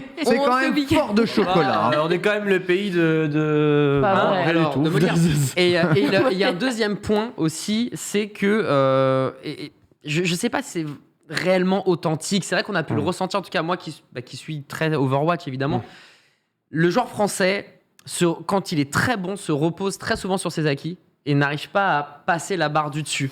Et une fois que t'es bon, tu vas pas forcément aller plus loin. Et ça, c'est une Je réputation vois toute la malheureusement communauté qui Smash colle Ultimate à en la peau. sueur actuellement. Mais ça, c'est pour tout ce qui est jeu collectif. Après, pour tout Ouais, ce qui voilà, est pour les jeux collectifs. individualité, Versus, c'est Voilà. je différent. pourrais Pour les te jeux le de dire. baston aussi. Pour C'est les jeux de pareil. baston aussi. Mais tu vois, c'est ce côté-là, et j'entends ça régulièrement dans d'autres scènes. C'est-à-dire que je vous ai pas inventé de trucs. Maintenant, il faut Et que je tu trouve sais, des arguments. tu et sais tout. ce qui les C'est ce qui est tu sais dit, ce qui les déverrouille? Une victoire. La plupart du temps. Incroyable. Ils gagnent une victoire, un grand titre.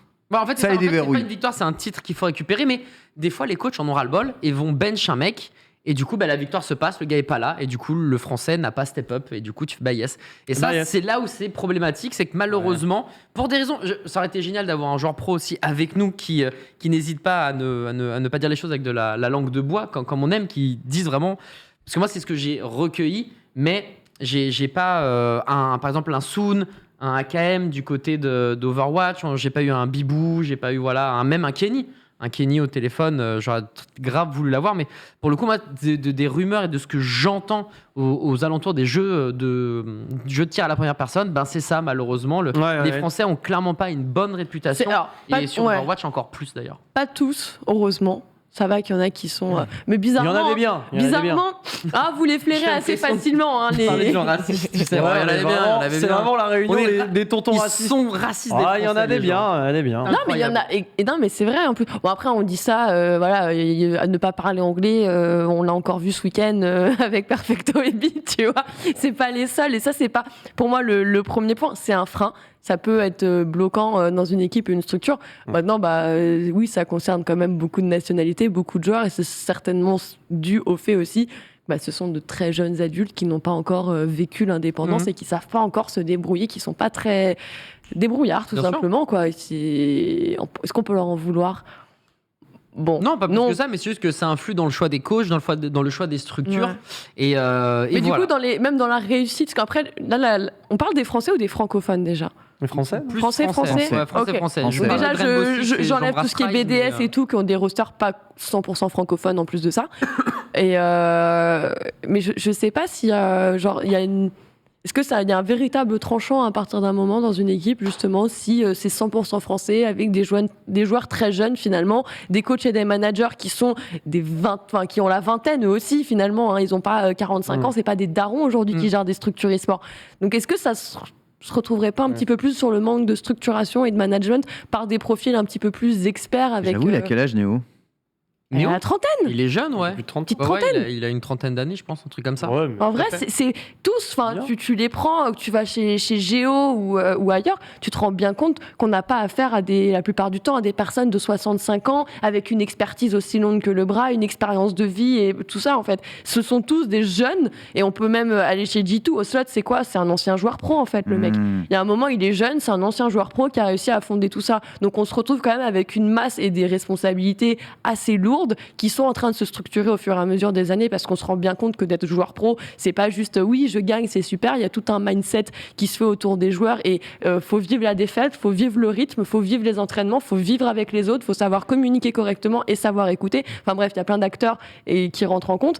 Et moi, je pense que c'est plus une question d'inexpérience et de jeunesse qui rentre en compte, qui est en train de se modifier et d'évoluer dans le bon sens. Mais pour moi, c'est surtout dû à ça et moins dû à la personnalité et tout ça, quoi. Ouais, c'est pas dû, on va dire, à nos habitudes et notre caractère de Français. Ouais, moi C'est j'aime de nous pas défendre. généraliser. Ouais, j'aime pas généraliser parce que moi je suis quasi sûr que pour un joueur problématique français, il y en a 10 autres derrière qui font des pieds et des mains Tout pour à fait. être donc moi j'aurais tendance à dire qu'il faut pas généraliser comme ça et qu'il y a plein de joueurs français et d'athlètes français qui sur tout jeu confondu en fait sont tout à fait vivables, adaptés et Mais il y en a qui sont très voilà. matures. Ouais. Alfama, Il y en a sur des Rainbow biens. Six, c'est un mec incroyable. Il y en a des Alfama, biens. à 17 ans, il était déjà mature Ouais, comme pas possible. c'est À incroyable. 18 Ah. ans. Et là, il est au Japon chez Fnatic. Ouais, exactement. Et on est ravis pour lui, on On l'embrasse. se rend compte aussi que c'est beaucoup une histoire d'investissement dans un jeu, et ça, c'est aussi culturel, hein, quelque part. Il y a des jeux qui sont plus populaires en France que d'autres. Et évidemment, plus les jeux sont joués, plus on en tire des talents, plus on en tire de talents qui ont envie aussi de progresser et d'aller haut. Mais ça restera à un moment ou à un autre une taille de communauté. Aujourd'hui, la France domine probablement Dragon Ball FighterZ, tu vois, parce que ils ont la communauté la plus active, la plus développée et la plus engagée sur ce jeu. C'est un jeu de fans, tu vois. Il y a peut-être d'autres jeux e-sportifs où les Français sont vraiment réputés pour être très très forts. Mais on le voit avec ces jeux-là, c'est plutôt les Chinois qui sont forts, ces jeux-là, c'est plutôt les Coréens, ces jeux-là, vous me dites, c'est plutôt les pays d'Europe de l'Est. Bah ouais, parce que ce sont des joueurs qui jouent énormément à ces jeux depuis très longtemps. Il y a une culture du jeu qui est là-dedans.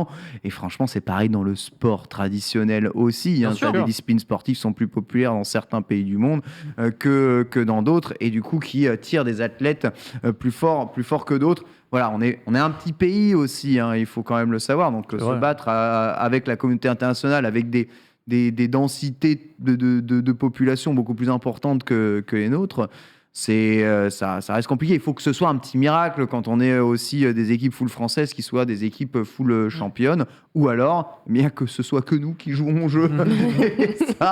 et ça c'est la base évidemment de toute la méta FR à un moment ou à un autre. Foster. Je pense qu'il faut arrêter de toute façon l'utopie franco-française. C'est pas un truc c'est un truc qui peut fonctionner en effet, mais c'est utopiste et c'est stupide de se priver des chances et de la possibilité que apporte le vivier de l'Europe. On a parlé en effet des clichés là, français, les joueurs français, etc.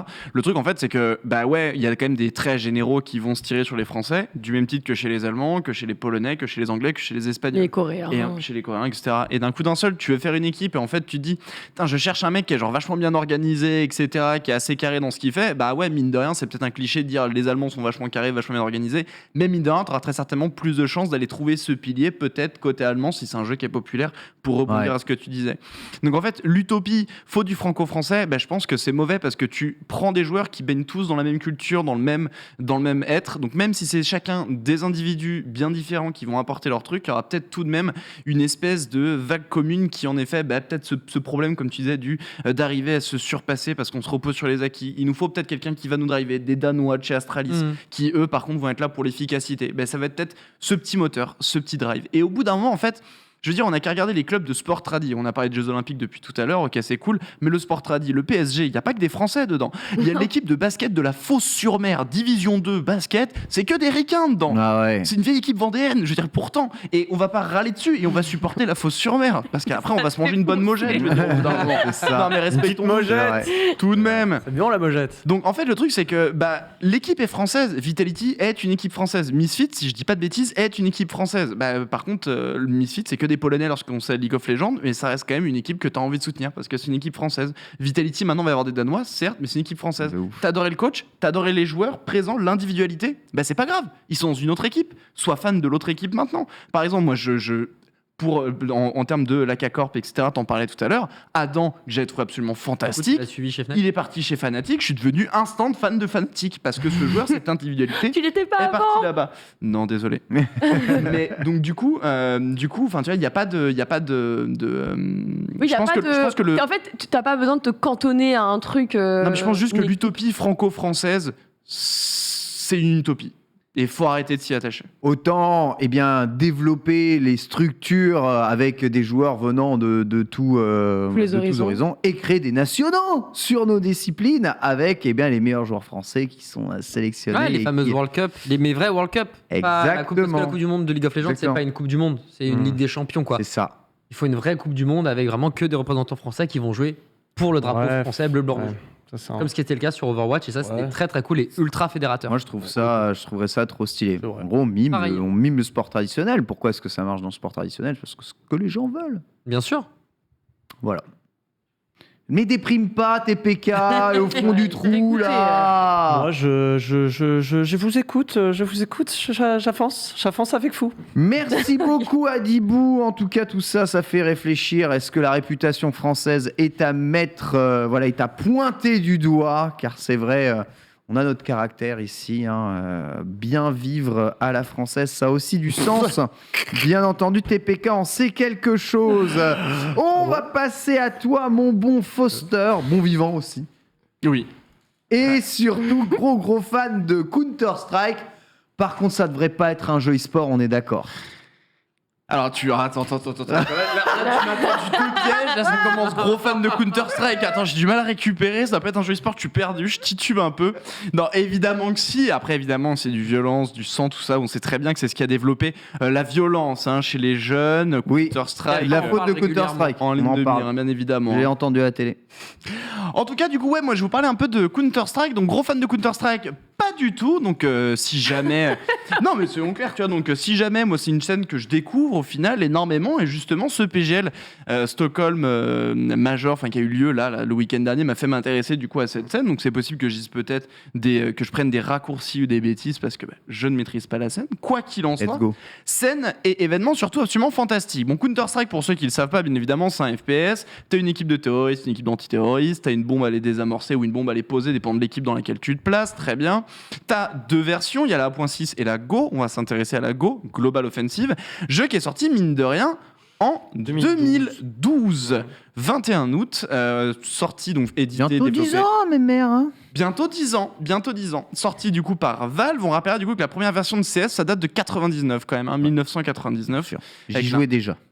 En cybercafé, ouais. Je doute pas un seul instant. Je sens que t'es typiquement le joueur de CS, toi. J'y jouais déjà. T'y jouais vraiment? Bah oui. Bah oui, non. C'était trop la hype. Il y avait des cybercafés qui se montaient à 3 pour jouer à Counter-Strike. Donc évidemment, des lieux où tu pouvais jouer à des jeux vidéo ensemble. Je pensais que c'était comme des salles d'arcade avec des PC. Mais je pensais que t'avais niqué tout ton budget pour avoir une Neo Geo et que tu jouais qu'à Samurai Shodown. Aussi, mais c'était pas trop cher les cybercafés. Les cybercafés. Donc les mercredis après-midi, il était pas rare qu'on. En Tunisie, le cybercafé, bon.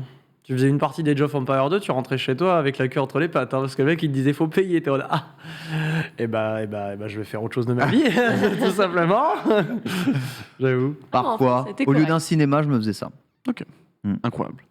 Quoi qu'il en soit, du coup, donc, jeu assez vieux et maintenant toujours d'actualité, puisque, en effet, ça a beau être l'un des plus vieux e-sports, on a eu l'un des plus beaux événements ce week-end. Donc, il y a eu le PGL Major Stockholm 2021 et c'est un carton plein. On a vu un peu avec le questionnaire de TPK tout à l'heure quelques merveilleux résultats.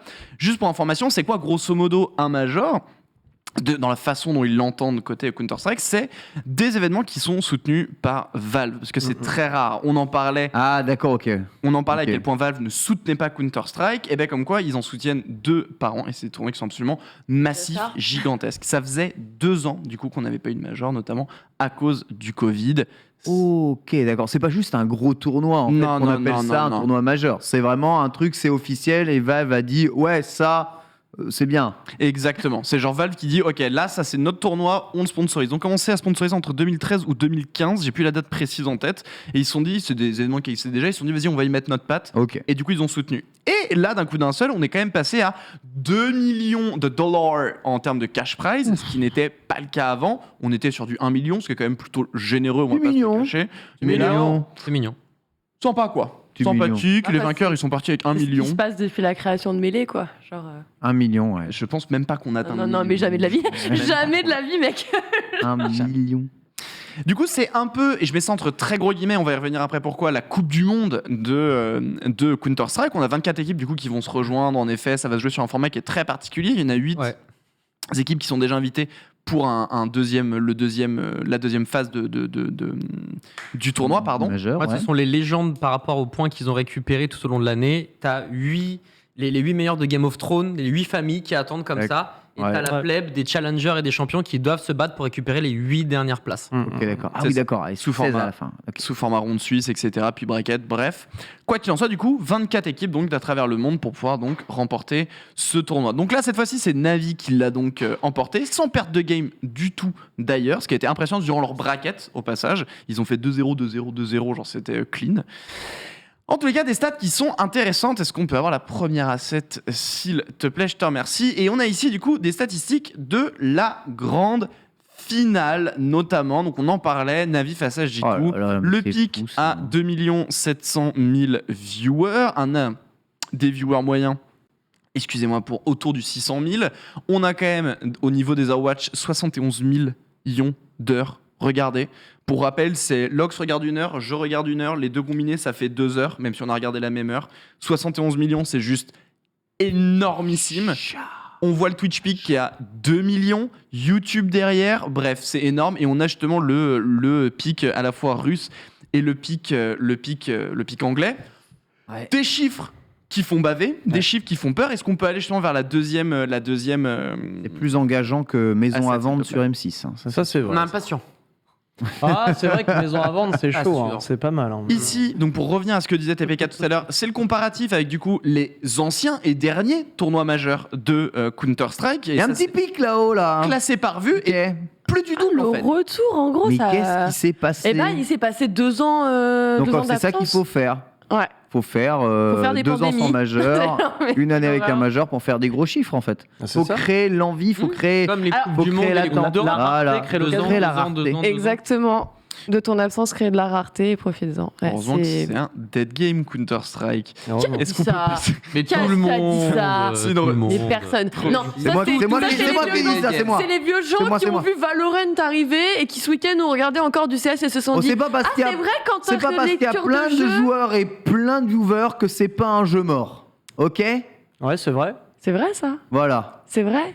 Bah, ouais. Non Ouais. Non, si, En alors attendant- c'est très juste en Chine. Ah En bon Chine, Counter-Strike, c'est un jeu fantôme. C'est juste un jeu Ah où non, 80% mais- des matchs sont truqués pour Oui. l'argent. Oui. Donc Comme là, la boxe. c'est un C'est jeu un fantôme. peu Ouais, c'est compliqué, j'avoue. Mais C'est ça. en attendant, petite pichenette sur Valorant. Il existe toujours un endroit dans le monde où Ben. ton jeu il est mort.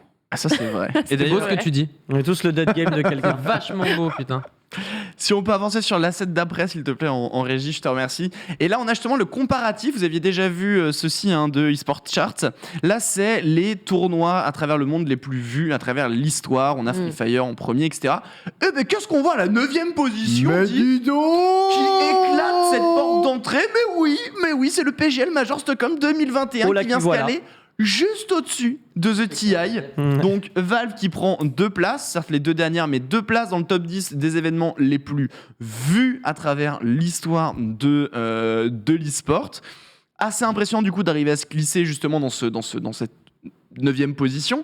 Encore une fois, ils n'étaient pas dans le top 10 et loin d'y être vu qu'on a vu les résultats. On l'a pas dit, mais en vérité, les Worlds 2021, c'est juste un des trucs les plus regardés de l'histoire, en dehors de l'anomalie Free Fire, là. Oui, oui. Bon, L'anomalie. Oh. Attends, ils ont 9 heures de stream, 5 millions de vues. Attends, frère. Bah pourquoi? C'est juste parce L'anomalie, que. ça veut dire quoi? Ça veut dire qu'en fait, t'as des heures de stream comptabilisées quand les gens lancent leur jeu pour faire leur point de... Non, Il y a 9 heures de non, stream, non, 5 non, millions. On n'a Non, jamais alors, vu je ça. vous rappelle juste que les Worlds 2021 de Free Fire, ça a été le plus gros pic sur YouTube et tout. Je vous rappelle, en Indonésie et tout, en Asie, tout ça, Free Fire, c'est le C'est le feu. jeu. Hein. C'est le jeu. C'est juste qu'on est sur des continents, la population et la densité de population est largement supérieure à la nôtre et où l'e-sport a atteint, tu vois, genre des sommets qu'on n'est pas prêt d'atteindre. C'est tout. Et franchement, on peut en refaire des majeurs de CS et des Worlds de League of Legends. Je vous jure que Free Fire, ils vont rester au-dessus pour un bon moment. J'en suis persuadé. Je suis certain. Une Du coup, anomalie on a- quand même. Donc on a pu voir en effet. Donc on a pu voir du coup dans bien les Worlds de 2021 League of Legends en effet 2e position. Un autre point donc c'est pour regarder la prochaine asset s'il te plaît, excuse-moi. Où je vous en avais déjà parlé justement. Ah, les tier lists. Je vous en avais. On y est Let's vous en avais go. Où est Free Fire dans tout ça? J'en ai. C'est un j'en jeu ai- mobile, c'est un jeu mobile. Voilà, Pour ça qu'il c'est est pas que pour dedans. PC. Et du coup, Oh. évidemment, CSGO est toujours dans le tier 1. Et on en parlait tout à l'heure. Oui, mais c'est pas parce que y a beaucoup de gens qui regardent qu'il y a des gens qui jouent. Je vous rappelle que ces tiers sont faits selon certains indicateurs clés. Et le plus gros, c'est le nombre de joueurs actifs mensuellement À hauteur parlant. de 30%. À hauteur de 30%. Je te bon, remercie ouais. exactement. J'ai suivi. Du coup, preuve en effet qu'il y a énormément de monde de toute façon qui sont encore en train de se buter sur le monde de CSGO en plus des résultats. Cette tier list au passage, c'était avant le Major Stockholm. Hein. C'est le quarter qui vient de passer, donc Tout bien à avant. fait. Tout à fait. Et oui, non, déplaise à certains, Valorant tier 1. Ah mais et c'est même pas dans des places, C'est mérité, c'est en vrai. normal en Mhm. fait que Valorant soit tier 1 et genre franchement vous alors pour ceux qui sont un peu distants de la scène, c'est absolument exceptionnel comment la scène Valorant se développe. Pas forcément en Europe, mais bon bref. Ouais, Et les je vous États-Unis, invite à notamment. aller regarder l'épisode de la semaine dernière où tu parlais très bien, justement, ou il y a 2 semaines, des tier lists et de pourquoi est-ce que tout a sa place. Je te laisse Tout à continuer. Je te remercie. Donc on a du coup, grosso modo, avec tout ça, ok, on a vu qu'il y a un Counter-Strike qui a fait un bruit monstre et monumental en termes du nombre de vues, en termes Pas de trop mal. en termes de pic, ça a fait juste un séisme. En parallèle, on rappelle qu'il y avait les Worlds League of Legends, donc certes, les finales étaient décalées d'un jour, il n'empêche que les dates de compétition, parce que là, c'était les stats au global, mais il y a quand même, et des grandes finales, mais il y a des stats sur le tout le long qui sont quand même Ouais. assez impressionnantes aussi. Donc il y a quand même cette comparaison, ce défi qu'il y a eu entre les deux titans. On s'en est plus que très bien sorti, puisque encore une fois, on parvient à arriver à cette 9e position de trucs matchs les plus vus. Moi, ça me fait poser il y a une question qui me vient un peu en tête, en fait. Et là, par contre, c'est vrai que je demande un peu aussi aux experts de Counter-Strike, peut-être que vous avez la réponse. Des chiffres aussi énormes. Ok, on n'a pas eu de major depuis 2 ans. C'est énorme. D'un coup, on l'a. Ok, il y a 2 millions de cash prize. C'est énorme. On met sur la table, on a. Plus au TI. Plus que le TI, et justement, je vais faire une comparaison directe avec le TI, parce qu'en fait, il y a 2 points communs entre The Invitational et le PGL Stockholm Major. Là, je suis désolé, je me perds entre les mots. C'est qu'il y a un stream anglais et un stream russe qui atteignent tous les deux proches d'1 million de Mais vues. ça, j'avoue. Dans les 2 cas, on a une équipe russe, ukrainienne, enfin bref, de l'Est qui est en grande finale. Est-ce qu'il n'y a pas un rapport? Je connais pas toute l'histoire de Counter-Strike avec. Est-ce que c'est déjà arrivé une équipe de l'Est qui va aussi loin dans le bracket? Mais est-ce qu'il n'y a pas un truc à en tirer justement par rapport à ce qu'on disait tout à l'heure? Les équipes franco-françaises, c'est une chose, ça ramène du monde, ça ramène les gens. Et là, on a une équipe, alors pas 100% russe, mais ukrainienne, ça ramène beaucoup de monde. Ah mais complètement, mais historiquement, de toute façon tu joues à CS, si t'as jamais joué à CS avec des Russes, c'est que t'as pas vraiment joué à CS, alors j'en reviens au problème. Donc en vrai, ouais, c'est un territoire full Counter-Strike, que ce soit l'Ukraine, la Russie. Après, j'avoue, j'ai un peu rigolé quand t'as dit le point commun entre The Invitational et CS, parce que bon, ça aurait pu être Stockholm, mais ça l'a pas Ouais, été. j'avoue. Dommage. En revanche, équipe russe qui le remporte. On a déjà eu aussi Ukraine aussi pareil hein, sur Dota.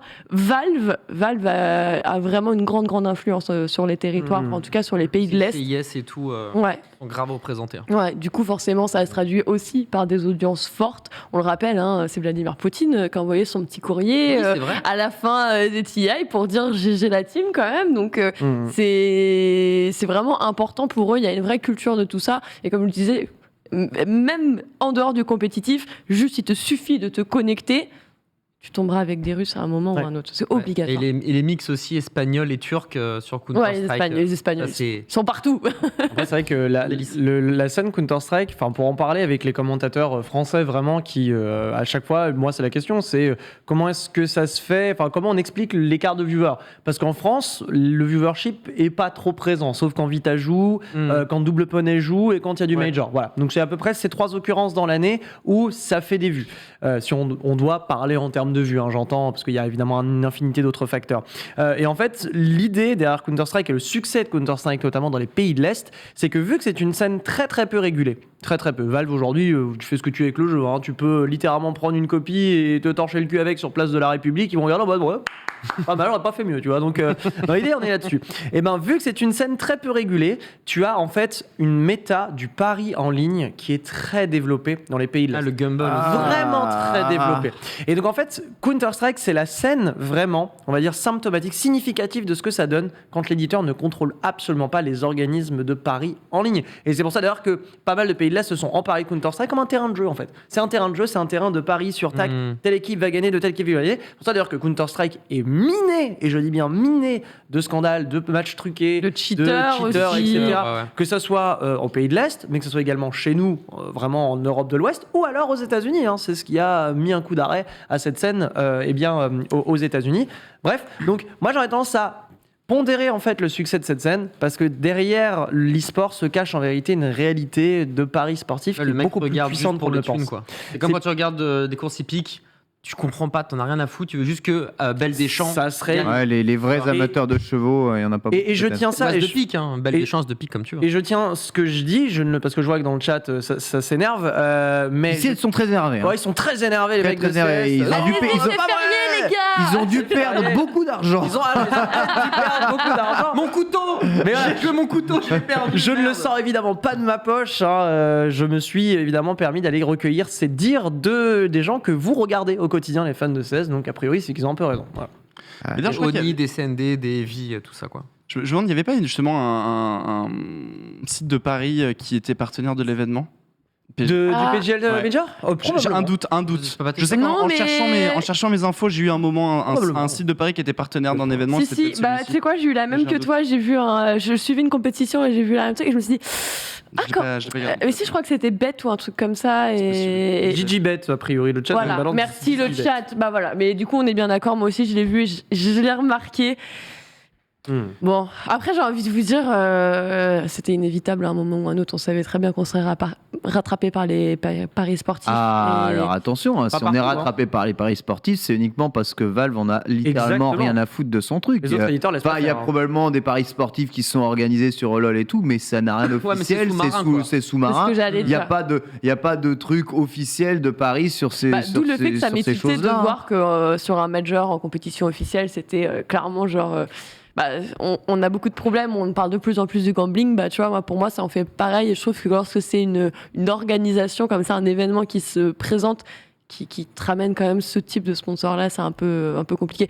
Parce que ce que j'ai relevé aussi, c'est qu'il n'y avait pas de phrase de modération. Tu vois, par exemple, si tu fais un partenariat avec une boisson alcoolisée, tu vas mettre la mention boire à consommer avec modération. Et c'est un petit peu la mention manquante lorsqu'on l'a en termes de partenaires. Après, on te dit pas les jeux d'argent peuvent amener à des addictions.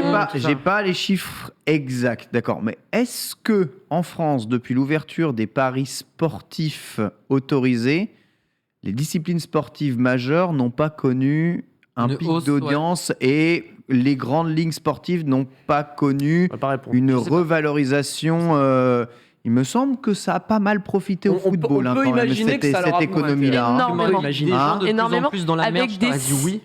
Oui, ça a mis des gens dans la merde. Après, on peut imaginer que ça a galvanisé beaucoup les gens au-delà de l'aspect sportif. Ouais. Et ils ont pris ils ont pris les foudres en fait de plusieurs organisations et de personnes, puisqu'en plus de ça, ils ont fait des pubs particulièrement ciblées et c'est très très mal passé quand même pour un public un peu plus averti. Après, la différence avec le football, c'est qu'il y a une fédération derrière qui essaye de faire respecter les règles dans le sport. Derrière Counter-Strike Go, il y a Valve qui essaye de sortir le Steam Deck à l'heure et qui n'y arrive pas. C'est ça, voilà. C'est terrible. Donc autant vous dire que c'est pas les mêmes problématiques dans les deux disciplines. Mais ouais, je pense sincèrement que ça compte quand même pas mal ces histoires de paris sportifs. Oui. À mon avis, Hadi. Non, c'était pour. Je pensais que Foster voulait continuer, donc non, moi j'ai rien à dire de plus. Moi je veux juste finir, mais allez-y. Vas-y, t'affiches. Non, mais il reste 2 minutes, 3 minutes, j'ai le temps de finir ma. Bien sûr. Bon, très bien. Non, mais juste grosso modo, donc on a pu voir qu'il y avait quand même une anomalie du coup dans cette dans ce résultat. Donc C'est on va voir Free Fire, justement sur...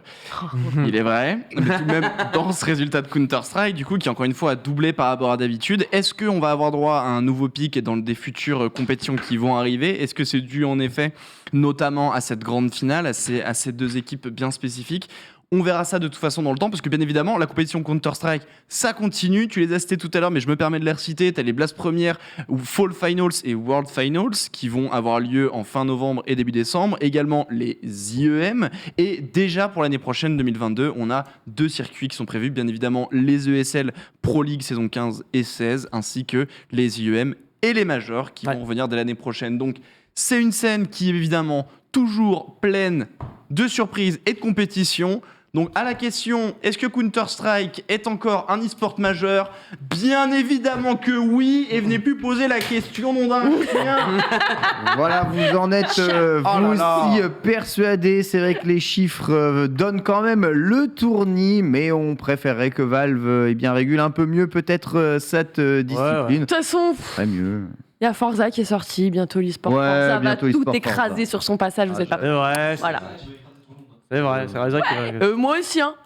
J'avoue. Toi aussi. Moi, dans Forza, mon pseudo, c'est Reine du Drift. Y'a quoi ? Reine du Drift. Ah ouais. On dirait un pseudo à Tourcoing, tu sais. Déjà. Non, c'est le surnom que tu choisis. Ah oui, c'est le surnom. J'attends vraiment les compétitions majeures de Forza Horizon. Hein. Peut-être est-ce que ça pourrait arriver et ça serait vraiment super chouette. Merci à tous de nous avoir suivis dans ce Lunch Play. Merci à Dibou, merci TPK, merci Lox, merci Foster. Tout de suite, c'est en plateau. Ils sont là hein, avec Zulu qui est présent le jeudi. Je doute étant donné que c'est jour férié, je ne sais pas qui s'est déplacé justement ici. C'est formidable, on se retrouve quant à nous à 16h30 pour Manga Sûr en direct comme d'habitude. Bisous à tous et à tout à l'heure.